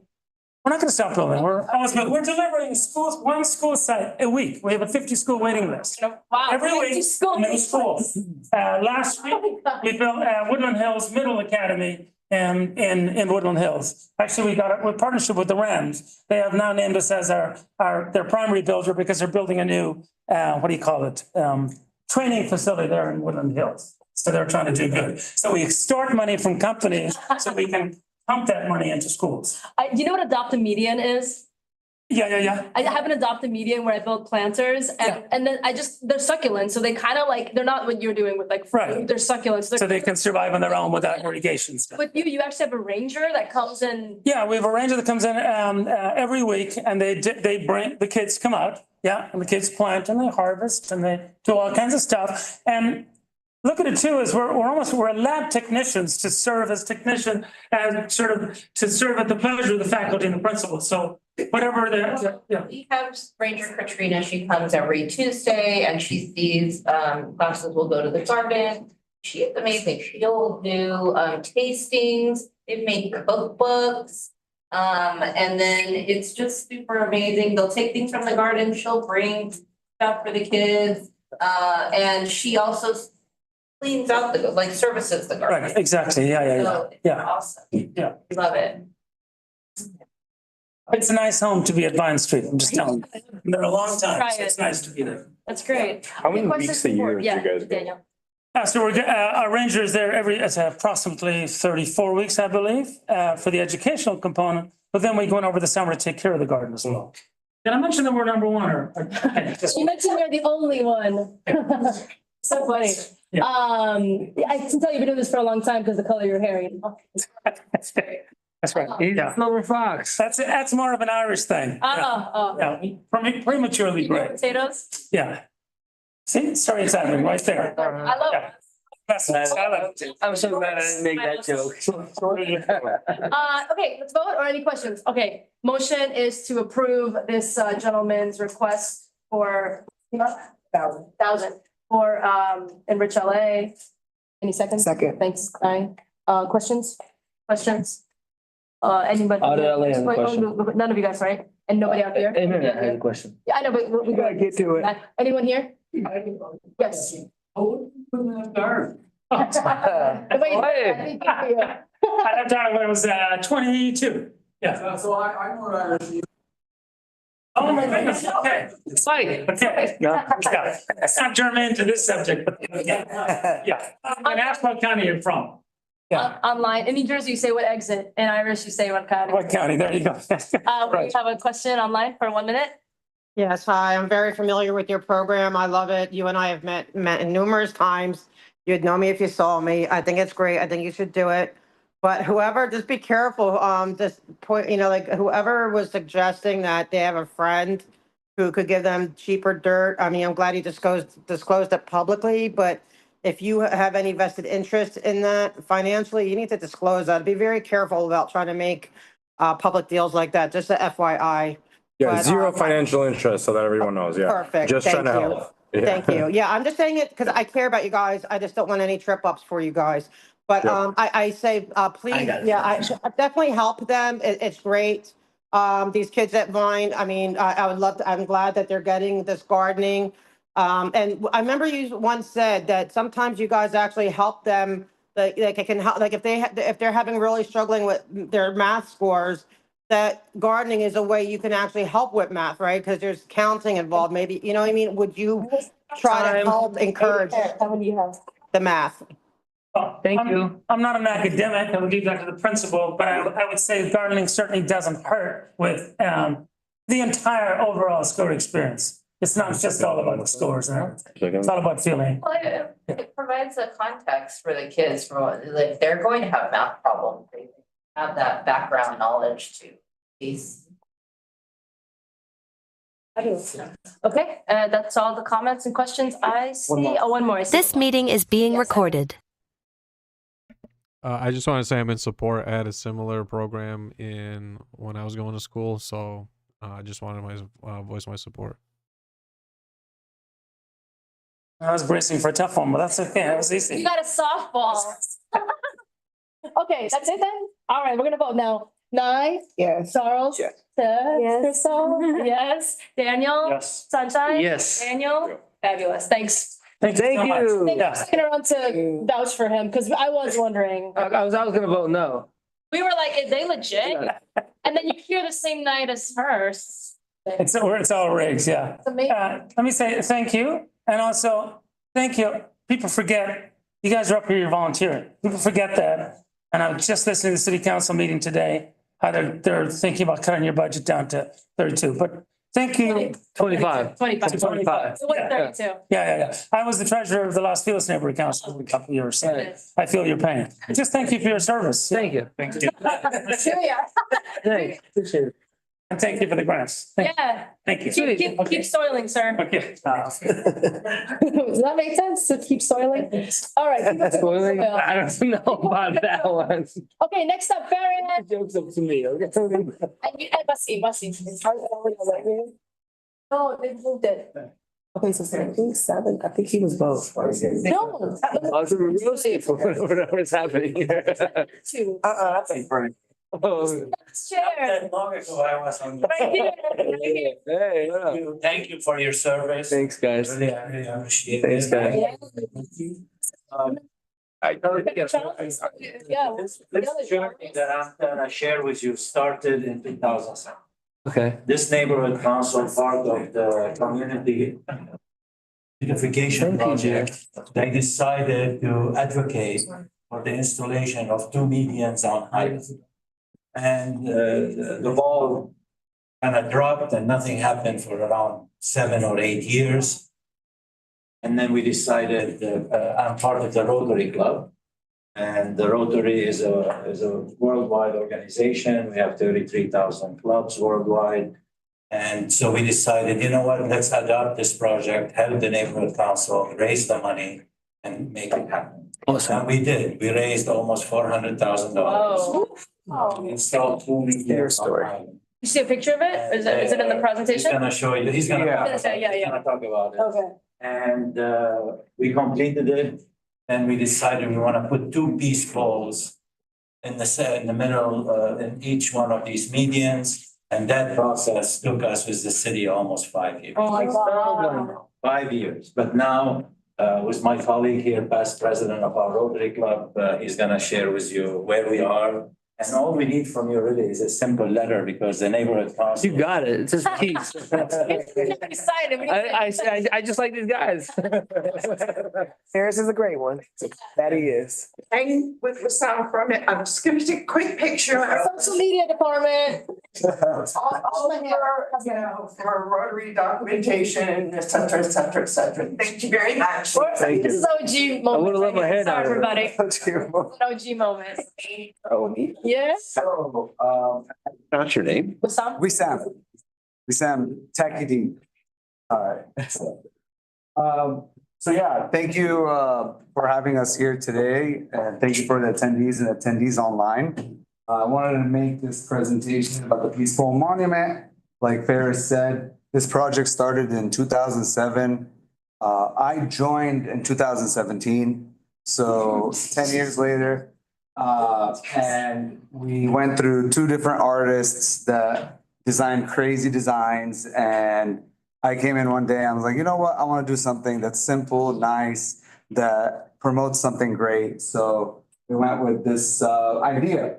So just a little bit of background about Rotary. It's a humanitarian organization. Peace is a cornerstone of our mission. We believe when people work to create peace in their communities, that change can have a global effect. By carrying out service projects and supporting peace fellowships and scholarships, our members take action to address the underlying causes of conflict, including poverty, discrimination, ethnic tension, lack of access to education, and unequal distribution of resources. So just a little bit of background about the monument that you will see. I came up with the idea to write the word peace in 18 different languages, and it's based off of the 18 top spoken languages in Los Angeles, starting with English, Spanish, and then going down the list. It's fully powered by solar, so it has a solar panel inside of it, a battery, and an inverter. So that way you don't have to spend a lot of money on supplying electricity to it and et cetera. The medians are already built, including landscape and irrigation. And it's fully funded by the LA Cedars Rotary Club. The total height of it is 8 feet 4 inches. 6 feet of that is a monument and 2 feet 4 inches is a base. And you guys will see what's on that base. It's multiple logos made out of bronze. And it's insured against liability arising from vehicular traffic and damage. So if someone damages it or anything hits it, we have insurance. It's also fully designed off of CAD and engraved with a laser cutting machine, so we can easily recreate it if it gets damaged from an accident. There's already a sign in the medium that is dropped, so. We are number 10. Right, I see that, I see that. Sunshine Daniel, we're number 10. I'm wondering, are those languages, anyway. Right. So these are the languages that are on there. And starting with English and Hindu. Is peace a language? Oh my Pus. God, I'm so stupid. Peace, yeah, the word, yeah. He's a language. That's a good one, actually. But the word peace is actually on all 4 sides of it. That's the only word that's on all 4 sides of it. So people know what it's about when they see a bunch of languages. Are they by popularity?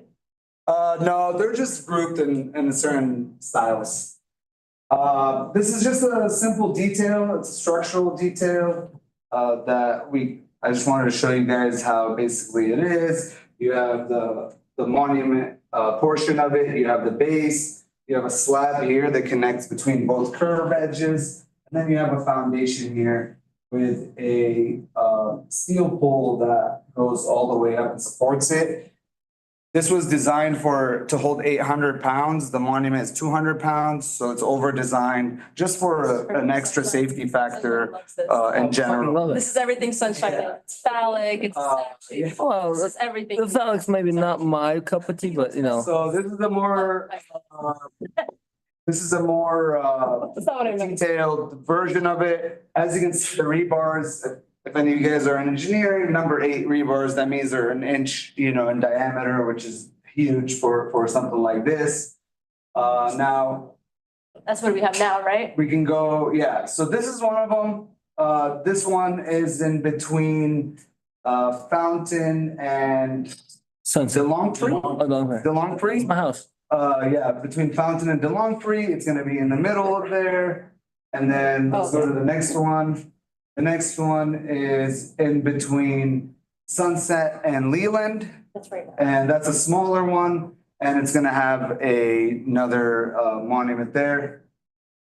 Kind of like the inspiration of the art behind it is Art Nouveau, and it's in Hollywood refers to the decorative arts movement popular in the late 19th and early 20th centuries. Particularly in the United States, Art Nouveau's influence can be seen in signage, posters, and other decorative elements, especially in early film and stage production. And I designed also more linear modern elements in there because Art Nouveau is very floral and stuff. So I try to make it more, on a modern side as well, but it has those Art Nouveau. This is the Peace Pole Monument. So this is actually, if you can see, this is a house that I designed in Big Bear Lake, California, where it's being built by an artist, very talented artist. His name is Paul Wendling. So I collaborated with him on this. He won an award for the Long Beach Airport sign. I don't know if you've seen it before, but it's a DC-5 wing. It won one of the top signs in all of America. So he's one of my clients. He's doing this crazy house. He does everything by hand. As you can see, he has a planter in the middle of his house. And he built this model right here, and we're in the process of finishing the second one. So this is another side of it. And then this is more a close-up look, but it's multi-layered steel panels that create this look, with this being carved out with a film on the inside. And then we have a LED light that wraps around the pole to the solar part, which is gonna be up here. There's a solar panel up here, the battery and everything on the inside that you cannot see. So this is another photo. You can see here all the different layers of it. And yeah, next. So this is the concrete based concept. I don't have a photo of that because we're gonna pour that on site when we pour the foundation of it and the pole. And then after we do that, we just come and drop it in and mount it into the pole system. But as you can see here, there's logos. There's logo here, and on 4 sides. And these are gonna be the logos. The neighborhood council logo is gonna be on there. All these are fabricated in a bronze color. So, but we're gonna make sure to have different standing variations to give you guys that look that you have. It's not gonna be like, you know, fully one tone. Cool. So, the LA Cedars Rotary logo with the Rotary International wheel, the Hollywood Media District logo, and a cedar tree logo. And then the next one, oh, that's gonna be on both of them. So I had 2 slides out of it. Yeah, Q&A. I got a question for you. Yeah. Do you know the Central Hollywood Neighborhood Council vision statement? No. No? You don't know the Neighborhood Council vision statement? Is there a piece in it? Oh, man. All right, Actually, great. And since you asked, our vision statement is world peace starts here. Oh, wow, that's amazing. Isn't that cute? So And we should so get- many we're gonna get a coincidences. Picture, and we need to update the site. I thought there was only one coincidence that the other gentleman had the peace event on DeLongfree, which is next to that, but now there's 3, so. Yeah, now there's. Yeah. So, we're here. Peace is the word. Yeah, so when we went through the permitting process again to, basically, there's a permit that's ongoing, there's a B permit for the median. But we had to do a change to that permit to add the monument now. And when we came to a roadblock, when they told us that, because we don't want to use the contractor that worked on the medians, because he's no longer in business. The Central Hollywood is on the permit itself, and they wanted your guys' permission to Change contractors. change contractors. One of the contractors that's gonna be doing it at cost is a gentleman that is in our club as well. He works for a GC, and they're gonna give us like a really good price to do it, so. You give me the template for it? Yeah, I will send it to you. Send me the template. Yeah, I think it's very simple, like I'll maybe on a letterhead, Yeah, I'm gonna get more information from Or tell me what the to say. exactly. I'll give you more of the context and all that. I'll make, and then we'll ask questions. I'll make a motion to support the, what you just saw, like the plaque, our piece with CHNC on it. And by writing a letter, to change contractors to the city of LA, as written on the agenda. Basically, I make a motion as it's written on the agenda. Yeah. Second. All right, thanks, Daniel. Okay, opening up to questions, board? That seems pretty self-explanatory to me. Stakeholders? Hate to be negative, but you're considered though, like, when I see public monuments, I kind of like to see them be almost vandal proof if possible, like where if idiots go spray painting them, that they can be easily Please, Yeah. you know, but that one that you showed didn't seem to be very idiot proof. Yeah, so, of course, we've thought about that and thank you for bringing that up. One of the things that's in the middle of the street, obviously that doesn't stop people from going and vandalizing it. But it's designed in a way on CAD where it can be laser cut again, literally in one day and put back together. So all these pieces too that you saw are mounted to each other. So if one of them is messed up, we could, fix it. Obviously, we cannot, ultimately, deter. Spray paint. Yeah, with the spray painting, it would be easier to have these pieces redone and put them back together on it. It's easily, you can screw it, put them back together. It's very lightweight. But yeah, that's one of our concerns. Our bigger concern is that there's already a sign that's dropped, car hit it, like in that median. So we know that one day, it's inevitable that It's not gonna be so there's gonna be an peaceful. accident and a car is gonna hit into it. That's why we made it in a way where it's not done, like, because we had an artist before that asked for outrageous money. So like, that was one of the first red flags that was like, if we want to redo this thing again with that artist, like, it's gonna be costing us a lot of money over a long time. So, Yeah, 3D definitely. printed. yeah. 3D printed. It's basically 3D printing, literally, yeah. It's just a CAD and a laser cutter that does the work, so. Is it Spencer's laser cutter? His own? Okay, I know Spencer's got one too, right? No, my firm designed it, so we provided all the, time to design it, but they're out of, it's a company that does water jetting and laser cutting out of Rancho Cucamonga. Cool. Yeah. Super cool. Okay, so any questions from y'all? If not, there's online questions. All righty, there's two up here. So Gigi? Hi, so I recently. 1 minute. Yes, I had a concept of a song recently where I did the same thing as you. I took a specific message, put it in different languages, and I found that that's very helpful to spread a message. The more languages, the more people that can understand what's written there, and peace is a good message. It fits with the slogan that Sunshine always brings up, that he, came up with, and like the peace thing is really good.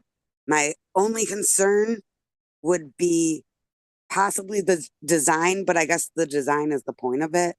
But if the president looks at it and thinks that it looks like a certain something, immediately, how many other people are going to look at that too? So Concern what? Something. She was roasting me, but now she got I was roasting Sunshine, but. But I'm self-roasting. I'm Sunshine. He's a sunshine to roast. Sorry, Gigi. Yeah, I didn't get what it looks like. It was inappropriate to begin with, so we're doing great. We're doing great. Yeah, and you look at every building or anything like that, that you think the same way. Exactly. You gotta keep I'm just saying Sunshine would like it for that reason. okay, gotcha. Why would I like it for that reason? There's nothing, I never said anything like that. Okay, come on. Okay. Okay. Cool, and then there's another comment or question. Yes. How did I? Yes, I think something similar. They were trying to do that in North Hollywood Park. And so I think it's a nice idea. I love the languages. But now, is it set in stone with the logos? Like, I like how you have it placed where they're the top left. But also, what are the size of the logos? How big are they? And then I also, just because I just want to make sure that, I don't know if there's other companies or that could come in and be a part of it. Because if there's any kind of, whether it's a Scientology itself or any one of its front groups, I would not want them on it because right now they are in court for like child bride cases and civilian RICO cases and stuff. So I wouldn't want that to muddy the project. Yeah, so they are set in stone and literally gonna be set in stone, so. Nice. And there's no changing that. Nice. Yeah, so there's no concerns about any other companies coming in, paying money to be in there. It's not gonna happen. This was funded privately by the LA Cedars Rotary Club through what Ferris told you, the fundraiser, and with the help of Neighborhood Council in the Media District. And so, yeah, there's. This meeting is being recorded. Henry. Yes. Yes, thank you. I'm personally very familiar with Rotary. I've given money to Rotary before. We've done something similar like this. The only thing I want to make just as a comment more to the board is that, you know, it's clear that you guys can take a great initiative for projects like this. The community, you owe it to the public and the community to do the same diligence on making CIS reports and speaking on advocacy points that the public keeps bringing up repeatedly for the past year. And so I have faith in you that you can do it, and it's time that you start executing your responsibility. So thank you. Thank you. Okay, let's Any bring it to a other- vote. Let's vote. No, I just stepped out with Charles, to write a letter, just write a letter, it's not non-monetary. Actually, since it's not monetary, we don't have to go down the line, because it's just a letter. True, but we lost our secretary. Oh, we did, I thought it was just mine, but it looks like we lost our secretary. Will you? Yeah, I got you. Sunshine? So I Okay. think so. This is Pose. legislative action, Anybody No, beautification. abstain? beautification. Okay. Okay, that means everybody passes and we'll send you that. Awesome. Thank you for your. Thank you all, and we look Thanks. forward. Thank you. Let's do it. So Pavilion's gonna talk about their VIP room. You wanna hear about it? One more thing is that we look forward to having you guys during when we do the ceremony of unraveling. Oh, yeah. No, When is that? Oh, you'll let us know. We'll let you know. Okay, cool. Okay. Hi, Sam. Hi, how are you? Oh my God, I said pavilion. I mean Palladium. You knew what I meant, right? Not pavilion. I'm so sorry. Palladium. Palladium, you're good. Oh, yeah. It is like, I know. I'll be quick. Gibberish. Can we get the presentation? Yes, it's in the folder. Awesome. It's right there, VIP.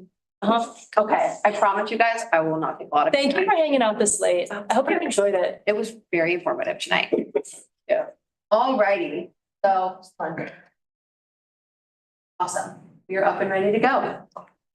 Everyone, thank you guys so much for still hanging around. I know it's late. I appreciate your time a lot. I'm Samantha Dornfeld. I work for a company called Neighborhood Forward, and we're doing outreach for the Palladium. We're here tonight to talk about a VIP room that's adjacent to the site. So the VIP room is located just right here on Up Central and Sunset on the corner. And it's in a retail tenant space. And basically the project is just there was a small kitchen expansion in 2023, and now we're back again to hopefully ask you for support for a VIP room. Slide, please. It's to be permitted as a restaurant and a bar. And so the request is for a CUP for on-site alcohol sales and a CUP for a DJ with incidental live music and dancing. And there's no dance floor on the site. So there's seating for 142 and standing room for 324 occupants. And the operating hours are 6 a.m. to 2 a.m. This is really a space for music goers to dine before they go to a show or to grab a drink afterwards, or for an artist to host a small meet and greet with their fans. So it's really just to elevate the music experience in Hollywood. This is a seating plan of the site. As I mentioned, it seats 142 people. And the site can also be rented for private events if somebody would like to do that. That's all I have for you tonight, and I'm happy to answer. So it's like a green room extension? Kind of. Cool. So you guys know what a green room is, right? At a party? That sounds great. I mean, I think more venues, more music. You heard about the Vinyl District? Yes, I did. Just labeling anything music with the Oniba and the Parlor. Anyway, anything music, anything activation. I'm a big fan of just business moving money. So this is great because it's always going to move money. Yeah, it's really exciting. That's great. So I was a little disappointed. We talked about your guys' kitchen expansion in 2023, and I brought up a point about you guys, we're doing the letters and everything about having accessible bathrooms.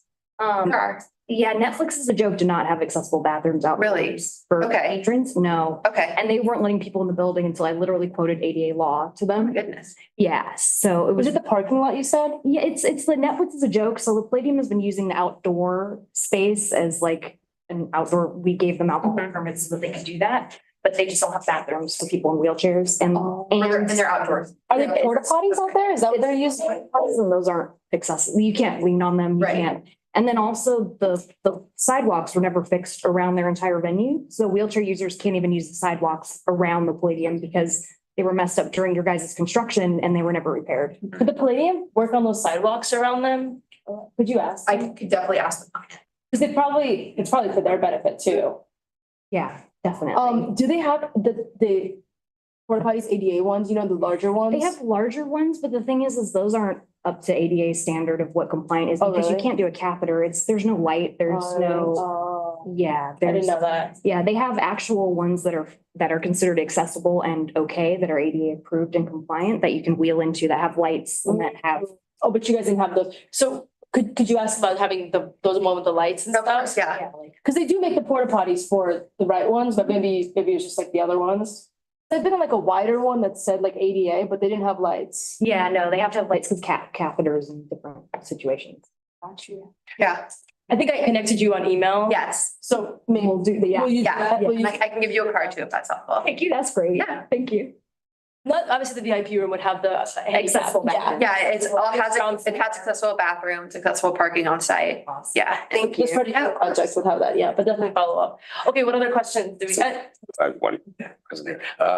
So this is primarily only a club, or is there going to be a restaurant associated with? There's a restaurant associated with it as well, yeah, so. Is it open to the public or it's just the musicians, friends and? No, if you are like a guest, if you're going to the Palladium for a concert, it's open to you as well. Yeah, so we did a kitchen expansion in 2020. So it's not just like that, it's not just a green room, it's actually open. Yeah, exactly. Oh, I see. Okay, it's an extension of the Palladium. I thought it was like invite only. No, That invite only. and then there'll be like small meet and greets with artists if they choose to have that. To rent it out privately for private events. Well, that makes sense. I make a motion to support the project as written. Can I ask a question? Yes, can we get a motion or anybody else motion to support the project as written? Second. Thanks, Sanjay. Okay, question? Can you ask the applicants or the owners if they would be open to hosting like community events in the space like this? Like I envision something like a candidate forum for a neighborhood council type of meeting or something like that. I could see it being a cool space for a community centered event. Sure, I can We want to feel definitely, VIP is what he's saying. yeah, I'm happy to ask. Yeah,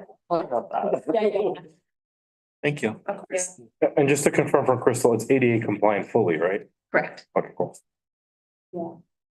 It's, let's do Debbie and then. I just have a suggestion for the board. Anything that you would like to see, you may want to add into your motion so that it becomes a part of the documentation. So Yeah. if sidewalks are a huge concern for you, you have the opportunity to add that if you'd like to amend your motion. Yeah, so is the sidewalk around this property or the other property? I know. Can you show the map or can you? There's a site, a small image of the site on the second slide.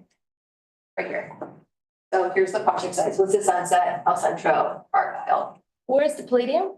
The red one. The red one. Palladium site, the Palladium right here. So it's around. They got some around- parties going on over there sometimes. The parking is over here. So yeah, it is the sidewalk that's all the way around the Palladium. The one in front, that one? Yeah, the Okay, one- do you know what street that is? This is Sunset. and this is Sunset? Sunset, El Centro, and then I think is it Argyle or the one Yes. for the parking lot? That one as well. It's like they ripped up, I don't know what they were doing there, but they Okay. ripped up everything around. Yeah, I'll find out about that. Yeah. Thank you. Of course. So the motion, like, so what's sidewalk repair like for a company? What's like to include sidewalk repair on a motion? I mean, that's a substantial cost, isn't it?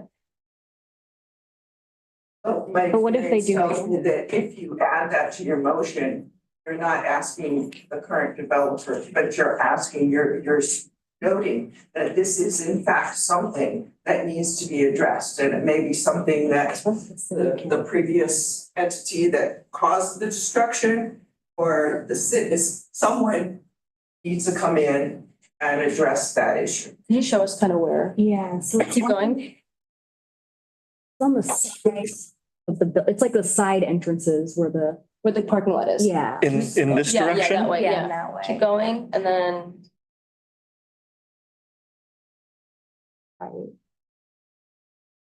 So in the parking lot more, can you make a turn on that street? Right? I'm sorry, a secondary comment. It doesn't look like that at all. We It can't doesn't? predict, but the city may require the new entity to. Do it repair the anyway? sidewalk. It's hard to say. I'm just saying that if it happens to be part of your motion, that it's a concern for the neighborhood, then it gives you some documentation for later. So let's make a friendly amendment to approve the project with the concern, would that be the proper wording? With the concern that the sidewalks around the Palladium get repaired for ADA accessibility? Is that appropriate? I mean, fine, it can just be like a sentence. A concern, right? Noting the concern, yeah. There doesn't have to be any contingency. Yeah, there's no or anything like that, contingency, it's just a concern. Okay. And also a concern for a community access component, something similar to what Daniel was just saying, maybe perhaps if the venue can be used for community-based organizations to hold events too or something, to the extent it's reasonable. Okay. Every day. Do I have a second on the friendly amendment? Yeah, Daniel, there's a friendly, the other Daniel, sorry. Secretary, there's a friendly amendment to just write a concern for the sidewalks around the Palladium for ADA accessibility, and it was seconded by Crystal. Crystal. Also the, Just like Crystal. but then also the community access component. And then also Daniel, and then the hope or the hope, the idea to use it for any neighborhood purposes or nonprofit purposes if at all possible. Feasible. Okay, is that for the amendments? Yeah, okay, cool, sorry. Who seconded it? Charles? Actually, Crystal said that Crystal, unless Crystal required that she get seconded because it's ADA real, she wants, she needs. Okay, so now we have to approve that motion first. Okay, so yeah, let's just open up for questioning real quick. Okay. Anyone have any questions or comments on the board? Okay, I saw a hand out there, yes, sir. I actually live at Argyle and I come west on Sunset every single day. And I just would be concerned if people are going to be coming out of that space out there instead of going into the parking lot, there's going to be double parking on Sunset. I just know people will be picking people up and it's going to be a hindrance to people going west on Sunset. It's going to be the case that people will have to go and leave and enter through the parking in the Palladium, or will they actually be permitted to come out onto the sidewalk from that commercial space? So the main entrance and exit point into the actual space is on El Centro. So I can't imagine there's gonna be a lot of backup on Sunset. I also don't imagine that this space is gonna cater to more people than who are already attending events. I see doors, so that's the only thing that makes me concerned about people, they intend to be quick, just like they were at Dream Hotel. And it's a nightmare going across the Selma between Hawaii and because of the parking at that Dream and all the activity that goes on there. And I just think it would be horrendous if it happens on Sunset. Of course, I can't imagine it causing a big backup, but it's something that we will definitely take into consideration. Any questions for anyone else? Here. Yes, sir. And I serve in Plum. We always requested that the Doggy waste stations? install doggy waste I knew you were gonna say that. and maintain them. And as I walk, because I walk to work every day, and I see these doggy waste stations being maintained actually. Yeah. By the people that do the maintenance of these good things. So. Soon as possible. Something to think of. Well, you love doggy waste stations, so should I? Yeah. You think they'd be open to doggy waste station out front? I have no idea. I can't say one way or another. You can ask. I can ask, so let's put in the amendment too. I'd like to make an amendment to my amendment. He looked at me like, oh God. We'd like to ask the developers to, for the benefit of the public, to put a doggy waste station somewhere on Sunset, right? Or on side, doesn't matter. Usually people walk up and down. Sunset, no? Yeah, that's why you put it on. Yeah, I think Sunset's better. It's also good for van side, you don't want people walking, stepping in. Yeah. Yeah. Nice sidewalks all around. They're gonna be manicured, no puppy poop. So yeah, that's one. Do you have a second on the doggy waste station? Second. Crystal loves this one. This is everything she loves. ADA and puppy cleanup. Yeah, she doesn't want to roll over the doggies poop. Thank you for that comment. Any other comments or questions? I see some online, right? Okay, let's see the one online and then we'll let you go. So take 1 This minute, meeting is please. being recorded. Great. I just want to give a point of order. So just a couple of things because I see it happening repeatedly in the committee. So you're supposed to take up public comment first, then you move for motions. As for this particular consideration, what you can do and what I believe is the best way to do it is for some of the points regarding the issues of the public sidewalk being non-ADA compliant. I've seen it. And just the utter disaster that's been wrecked on the public street is you can put up a motion, any one of you, for further consideration and push it to Plum Committee for discussion officially. And you can also add an amendment, be that upon discussion and consideration within Plum, then you can move to take a acceptance or refusal or amendment as discussed. And so I do think that warrants it in this particular case. That would be the wisest move to do. And again, just be very cautious about making all sorts of motions without formally agreeing to them, without That's 1 formally minute. thinking it through. We do our plum as a joint for our main. We don't have a separate plum, so there is nothing to send it back to. It's good for you because you can appear once instead of twice.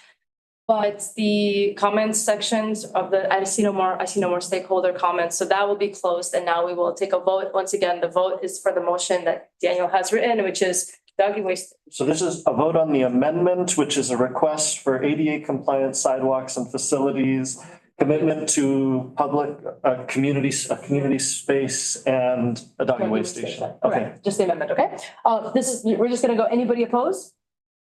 Anybody abstain? Okay, great. And then the actual, which The is amended motion. the amended motion, okay? We're gonna do the same thing. Does anybody oppose? Anybody abstain? See no hands. It's like at the casino, you know, last price. Okay, that's good. That's it. So you have your letter. Just stay on me. I'll write it. Awesome. Thank you so much. Thanks, everybody. Thank you. Okay, great. Thank you so much. So then, thank you. Of course. Okay, so that would be the last presenter at that point. So now we're just gonna go to like just housekeeping stuff. You guys can make if you want to. Thank you, everyone. Thank you so much. This is housekeeping. Thanks for coming, everybody. Thanks for. Everybody staying. Thank you. Yeah. Oh, look at that throw. Okay. I want one. Thanks, everyone. It's like a concert. We're at the Palladium. Thanks, Sam. Sam, you want a little speaking? I'm good. It's okay. I'm not that stressed. I meditate. I don't know. I meditate plenty. My friends. Oh, perfect. Palilo. Oh, yay. Oh, my God. But not till July. You keep it, you keep it. 1,000. So July, right? Thank you for coming. July. I wanted it, but I don't really need it. I'm not that stressed. We have another one. We have one more. Take one. I'm not privy, so. Spread the love. Thank you. Yeah, spread the love. I do like it. I'll chat with you later if you'd like to give me your information. But I'm not, I was just asking. I need to get. Wait, but Elvina, are we doing all this legislative action stuff? Elvina, Daniel, are we doing this legislative action? Love that. We're gonna be selecting in July. I hope so. Why are we sending everyone out? She told people that we're gonna do housekeeping. Okay, it's more of this house. I'm going to take a comment to you as your commissioner, even though I came here as a stakeholder.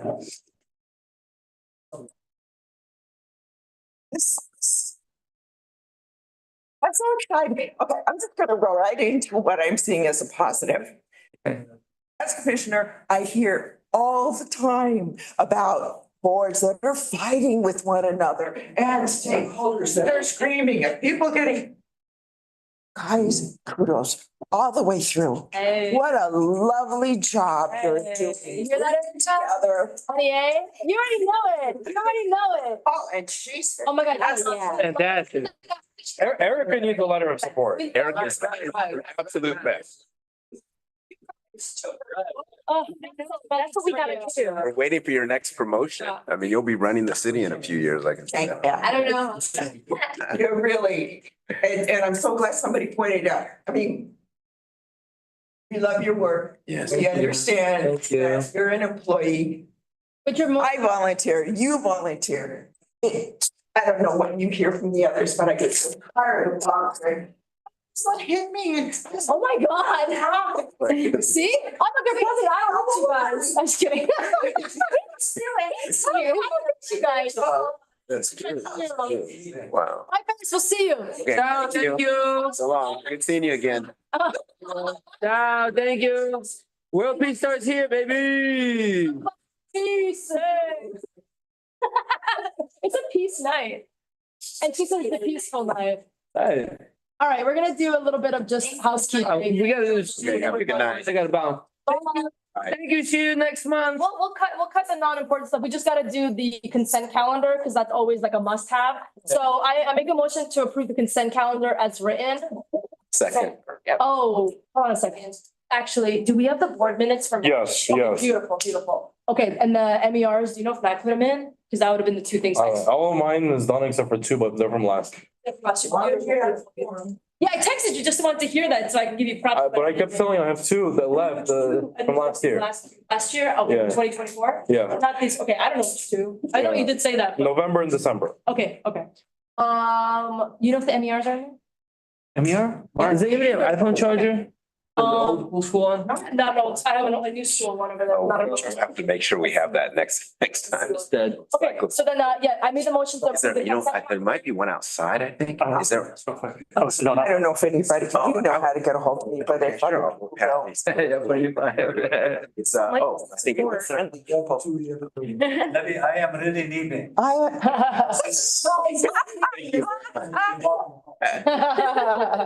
you can call one of the Hollywood partnership people to walk home with. Yeah. you want part- Oh, I have her number. Say, have a good night. Minutes are good. What else is on the consent calendar? I want to make a motion and talk about it. Why do we have $4.99 for the one jumper and Yeah. 500 for the other jumper? Can you explain this? Yes, we previously voted to do 500 each for Yucca and Hollywood Rec Center. The city clerk asked us to reapprove the payments because when we originally voted to approve them, it was to buy candy and something else. The park directors asked us instead to buy the jumpers, same amount of money, but the city clerk was like, you have to re-vote on it. So that's why we're just reapproving the money. Okay, No, but that's what I'm saying. Is one jumper exactly $1 cheaper? he's asking why it's 40. Oh, that's just the amount we paid for it. The total amount was more than that. Oh, We only paid for 490. Why did we give $1 less to Yucca? That's just what they billed us. Okay, Because we told them up to 500. copy that. Because of bias. It's because they're not actually in our NC, but we. There you go, there you go. Over there. Anyway, There you go. and then what about the $1,000 reimbursement to you? Come on, That's Daniel, there's no way we give Daniel a reimbursement. Yeah, he wants a Burgers. G. He wants a G. That's the truck we approved 2,500 for. I didn't get a reimbursement for the cards, but okay. We did 800 on our card and $1,000 is the remainder of the CHNC contribution. Everything else was paid by CD13. So of the 2,500 we approved, our CHNC contribution is 1,800. But how come you didn't put the 1,000 on the card? I put the thought. I think we were either maxed out or I don't remember. It was some reason it had to go on my card and not because I needed to have a card in person. I need to have a card in person. Because me and I have one. Because when I got there, I had the card number for them and they said, I need to swipe a card. But you were able to do the 800 on the card? Yes. Right. Okay, so you swipe your card for 1,000 and you need reimbursement for that. Will the city clerk reimburse you that much? Yeah, the limit is $1,000 per board member per year and I haven't gotten any this year. Okay, so you haven't gotten any this year. Yeah. Okay, does anyone have any other questions about like the reimbursements or the MERs or the minutes? Thank you. I'm ready to Everything. go home. That's Who good. seconded? Oh, I heard it, I first did, you second, right? I can, yeah. Did you- Okay. You did, okay, yeah. So I made the first, you made the second. Okay, we're gonna go down because it's money. So Charles? Yes. Crystal? Yeah. Yes? Yes. Yes. I'm not sure, but Nye left, right? At some point, did you happen to mark what time you Yes. left? Okay, beautiful. All right, wonderful. So I guess the only thing I gotta tell you, there's an announcement. It says one at-large vacancy. Her Shani's resignation letter is inside of the supporting docs if you guys want to read it. But you already knew because I also put it in the channel. So the only thing I have to tell you guys is we already have two applicants. Michael Chick, who may still be on Zoom, is one applicant, and then Shauna Odell, yes, he's still on there. Shauna Odell is the second applicant. And we are going to address it on May 19th, sorry. The next meeting is not the fourth Monday, you guys, that's Memorial Day. It's gonna be the third Monday, okay? That's May 19 at 6 p.m. And then first up, we're gonna be voting, okay?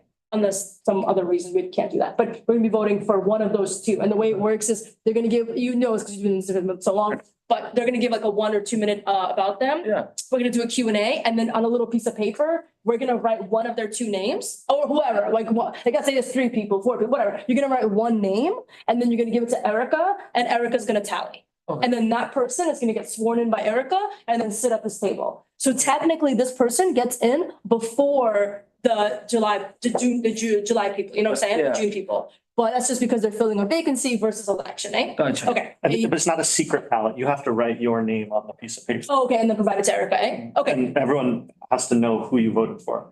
Okay, but you give it to a third party. I think we don't do it, eh? I think We somebody, could go down the line and say who you voted Oh. for. It's the same difference because it's a public vote. public vote, yeah, but somebody, with that example, they'd have to ask for the public record. But with this one, you're gonna hurt someone's feelings. So maybe it's better to put on a paper and give it to Erica. I think, all day. yeah, do you? I vote that way, but just to save face. I don't wanna make anyone feel that, eh? I think. When did you become Canadian, eh? I think when the Irishman came in the room. Hey, Two. Yeah, I could be Be Russian. I could Russian be- and. See, we were number 10, you see? Okay, so that's what the one at-large thing is. I'm not gonna do the president report. You guys already know the things, the PD, you know about the shine, and then my computer just died. I forget what the third thing is. Can I see that thing on your? I lost the agenda. I'm You pulling it lost up. the agenda. Central Hollywood NC. Oh. Here it is. You found it? Okay. So just, yeah, I'm not gonna do my president's I report don't for the have sake of anything for time. VP. You have nothing for VP. You wanna, for secretary, you said already that you got everything -2, right? So anything secretary wise you wanna say? Great effort on this meeting, Elvina. I wish everyone meeting was like this. Oh, you liked it? I mean, we had good NPGs to give out. Thanks, dude. Right. So finally not like, Dude, I everything got is 2 more just- coming next. But you had 2 people Does it didn't have to show do up with today. kids? One does. Okay, that's good work. Yeah, you had 2 No, didn't show up. that's though, what right? I care 2 didn't about. show up. Yes, Saban Clinic didn't Yeah, show up that's- and Hart Forward didn't show up. But then I got a third one. Yeah, and then we had good we had the, not public comment, we had the good elected office. Look, freaking the first time we have like such great minutes on it. Yes, and we had people here that didn't have anything to do with anything on the agenda. Yeah, no. I think Yeah, that was your newsletter. Couple of I different think people. what happens is. Well, Crystal brought 2 friends. Oh, yeah. Yeah, Crystal brought Jesse and another fellow. But then what about this This side, legislative, Friends. what about the legislative action? We're doing it, so. I really want to tell you guys about this, but are you over it? Oh, because we have 3 legislative. I just want to put my phone On charge so that way I could be not over it. I just wanted to do because because what's his face? What's the rep's name? Blanking on his name. No, Zabur's rep. Josh. Yeah, so is that time sensitive? I don't think so. And he's not here, so let's not. Okay, we've done May. Mayor's proposed budget. This is important, I just, right? yeah, can I just Yeah, let's make a go. quick, okay, I'd like to move, this is item 3B from legislative action on the city budget. Obviously, we know the budget is a ginormous document that has so many implications. I'm going to focus on one area. I'd like to move that the CHNC pass a CIS in opposition to the neighborhood council funding being cut from 32,000 to 25,000. I'll second. Yeah. I just want to make one comment about it. Okay, I said this is Daniel, so I'm not like, okay. It's gonna be weird if I'm like, no, because I was around when it was 42,000, not when it was 50, that must have been long ago. But here's the thing, so they're already cutting 5% of personnel. I'm just really scared that if 9 neighborhood councils ask for 10K a pop, that's like 100, what is that, 100,000? Yeah, yes. So 7,000. No, 100 neighborhood councils times 10,000 is 100,000. But they're reducing by 7,000. Yeah, but we're asking for 10,000, right? Everyone's asking for an extra 10,000, or what's everyone's asking for? 7,000. 7,000, okay, sorry, you're right, so 7 times 100 Yeah. is 70,000. Yeah. Okay, so I'm scared, okay, that's only one job position, then that's one personnel, eh? Basically, Less than one. they get less than one? Yeah. Because how much does that go to? 35,000 a year? I don't know how much they make. More. 35,000 a year, Elvino. Where are you getting these numbers from? $35,000 a year. Okay, so how much they make? Food is, yeah. Employees get paid well. 70? Easy. And they get benefits. Six figures? Erica, Oh, yeah. Emily's like 6 You figures. go, girl, wherever you are. Yeah, you didn't know I didn't that? know that. No, I just thought like council members made 250, 250K. They be making bank, Yeah, yeah. they make a lot of money. Okay, so there's gonna be a cut, okay, my only point was like, then again, I take my point back, because if 99 neighborhood councils get 10,000 versus one person, then, sorry, 7,000 versus one person, that's really not quite an impact as 99 neighborhood councils, like, do you know what I'm saying? I know what you're trying to say. But guys, I really want to say, because you guys have heard me for months, right? I've been talking about a potential budget reduction. Yeah. Right, and I just want to make it very clear and very known that now it's here, and I told you guys multiple times about this thing coming, and it was always just completely ignored, and then all of a sudden, I didn't ignore it. all of a sudden it's there. I ignored it. That was You my did bad. ignore it, Alvina. Yeah, you guys completely denied it back then. What we could have done is save money, and the thing is, at least now, Pretend. as part of our CIS, we can be like, hey, here's like the big impact that we've made Yeah. using this money, and why the additional 7,000 for us is a major difference. But now it's very difficult to even say that kind of stuff. It's been approved like what, 4 today, like 5 that other time that you didn't like any of them, that's like 9 calls. I know, if we didn't spend those, look how much money would be remaining.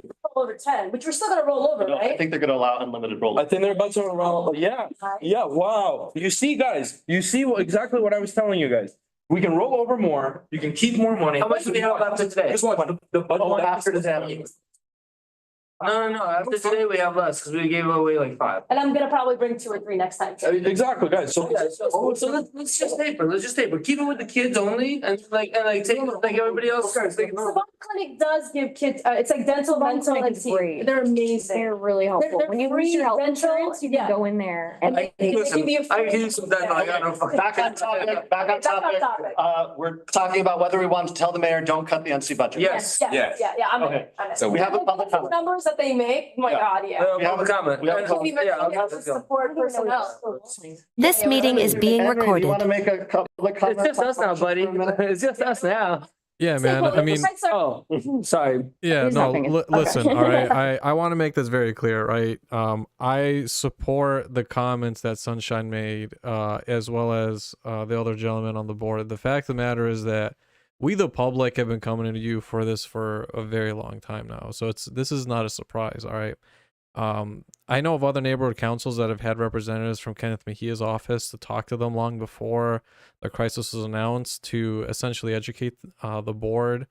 And that is an option you could have done. That's an option you can do now.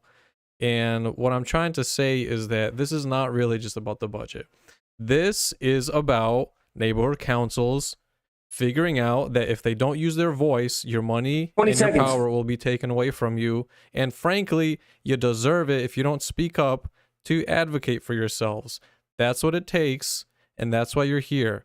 I respect the position. I respect the neighborhood councils. I want to see you succeed, but you got to do your job and speak up. Otherwise, you will get slashed, unfortunately. Thank you. Thank you.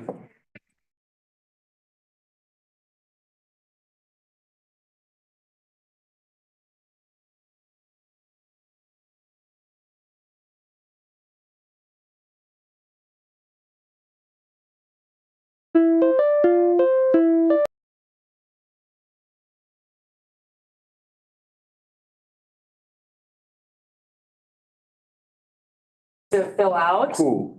the nonprofit. No, I know, but I'm saying, even outside of giving away money to nonprofits, right? Cause like, there's nonprofit giving away money. I also learned when I was reviewing the budget that, we can appeal for an extra $10,000. That's like more of like an ad hoc type of spend where you don't have it. But if you go through, apply for it and you get through it, you can start taking on larger projects and stuff like that. But we've always needed to have, we've always needed to have some kind of metrics that we can prove and we can show back to them. Like, hey guys, this is the measurable impact that we've made. We've increased this or we've reduced this is literally what we need to have everything boiled down to. No.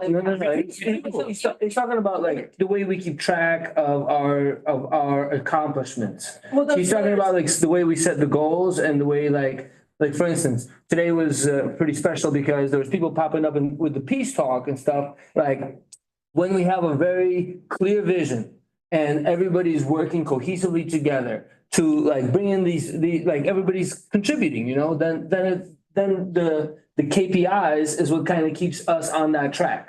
It's what keeps us honest. Right, and it keeps us on track for what we could accomplish.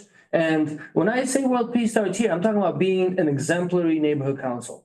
Like the way that there are other 99 neighborhood councils, honestly, I want us all to show up. Which one you gonna be like? Like I want to be like us. Okay. I wanna be like us, but- Which one of the 99s do you love? Which one do you look up to? You know what? I don't know. Well, East Hollywood is pretty nice to us, but They never meet quorum. right. Well, the point is, Right? They never make quorum. Hollywood studio. But Elvina, it's less about, hey, look at that person or that group being worse than us. No, he And it's just said, more. I look up to the 99 neighborhood councils. Like, No, I don't you know think he that. wants us to be the example. I want us to be the example. I want for all of them to look at us and be like, wow, look at Central Hollywood. They're smashing. Didn't Debbie just give us an amazing, like, review? The way that you're running the council, she gave you like an adoring review there, Elvina, so, Madam President, so. So I think, I mean, we can come up with measurable impacts, but I think if we talk to the nonprofits that we've given $1,000 to, I mean, we've made a measurable impact. Yeah, I agree. So. You I just mean, get that how- information from them. Yeah, No, I'm very saying, but I see your point. I think if we just maybe get the information from the neighborhood, from the We nonprofit. could be transformative. What did we do that really substantially? Actually, you had a good question last month. I remember you asked one of the organizations, I think it was Hollywood Police League, how did they contribute? And they gave actual numbers of how the students were really, I don't know. So maybe if we go back and do. No, but I'm not saying, but that doesn't even need to be a qualifier. Will give us more, like the KPIs, no? The CHNC books? The KPI that I'm talking about has nothing to do with NPGs, has nothing to do with any of this stuff, but it's us just agreeing, right? And for me, it's like, okay, whatever, I'm not even like elected for the next one, but it's like, it's the group just agreeing that, hey, here's the impacts that we want to make this year, for instance. We want to improve, lower the unemployment rate. For instance, you can make it up, like make these up. We'll lower the unemployment rate, increase the housing affordability, whatever. Nonprofits in our neighborhood. That's what I'm. Sure, but that's not really a number to measure, other than like how many more nonprofits are coming out of it. Well, how about the Hollywood partnership presentation? Frankly, I did. That was awesome. That was super impressive presentation. Passed dog stuff on the sidewalk every day, like days in a row. Yeah. Now I know, okay, there you go. Where's that So number? I feel like I should start an outreach committee meeting where we could all meet, and then we could discuss this at the outreach committee meeting, because this is like a good discussion, but it's been a long time here today, and I propose that we round up the meeting, because And we can continue. then I gotta run. Next time. I'll talk about the vacancy tax next time. Yeah, okay. Oh, yeah, that'd be great, that'd be great. It's a really good topic. I'm Excited that you're finally doing it. Dude, I hope it passes, but I'll give you an update on it. It's a state bill, so we can't really voice, right? We can still pass the CIS asking our city A state, officials yeah, to include in their support. legislative packet support for it. But anyway, can we Oh, yeah, vote on this? vote on this? Okay. Oh, yeah. Any comments on what? The articles. I said, stick around, I got some information for you. And she was like, I'm sorry, I gotta run, but I'm gonna send her the. What are we voting on? Next, we're gonna. Telling the mayor not to decrease telling the city council not to decrease the. Yes, yes. budget. I'll bring. I second that motion. Did anybody already second I it? think it was already second. Okay, cool. Then I vote yes. Daniel voted second. Daniel, was it second? There you go. Sure, Sunshine second. Okay, sounds great. Okay, I'm gonna go down the line because it's finance, so Charles? Yes. You? Yes. You, sorry, Crystal, yes, Daniel, Yes. Sunshine, Yes. other Daniel? Yes, yes. Okay. Okay. Do you think this assembly bill is quick? No, because I didn't know anything about it. Okay, let me give you one sentence and then What you does tell he me if you come by want. and talk, does it have a timeline? I don't know, Why but, doesn't he just do it okay, when he comes back? okay. Right, you guys want. I think it's gonna be unanimous, but Is it a letter? yeah. Okay, well, what is it? Okay. Like, what's the Okay. subject? Go The ahead. bill that Assemblymember Zabur has proposed is saying, right now, University of California and the other one, California State University, can build housing on their properties. Oh, yeah.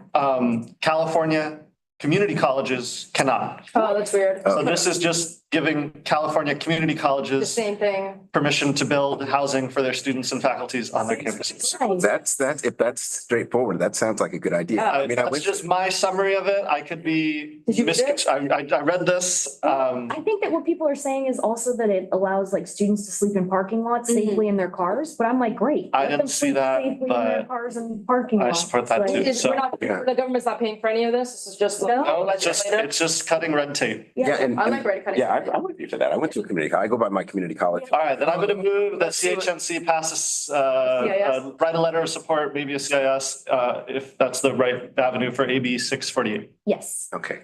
Second? Crystal seconded. Okay. Do you guys want to see a comment? Because Emery's probably got some. Any public comment? Thank you. Yay. Thank you for, thank Yes. you for that one, friend. You're there, we love you. Okay, 1 minute? Okay, good. So let me give you guys, I just real quick so that we're all on the same page about them. So a few pros and cons so that we all know. Pros are addresses student housing insecurity, streamlines construction processes, promotes equity among educational institutions, and potential economic benefits, right? Like reduce commuting times, expenses for students and staff, potentially improving academic performance and job satisfaction. The cons are potential community opposition, so local residents may express concerns about increased density, traffic changes to neighborhood character, environmental and infrastructure concerns, so Yeah, exempting people- projects from local zoning could bypass certain environmental reviews, infrastructure assessments, limited scope. The bill applies only to properties owned or leased by CCDs, which way limit availability and financial considerations.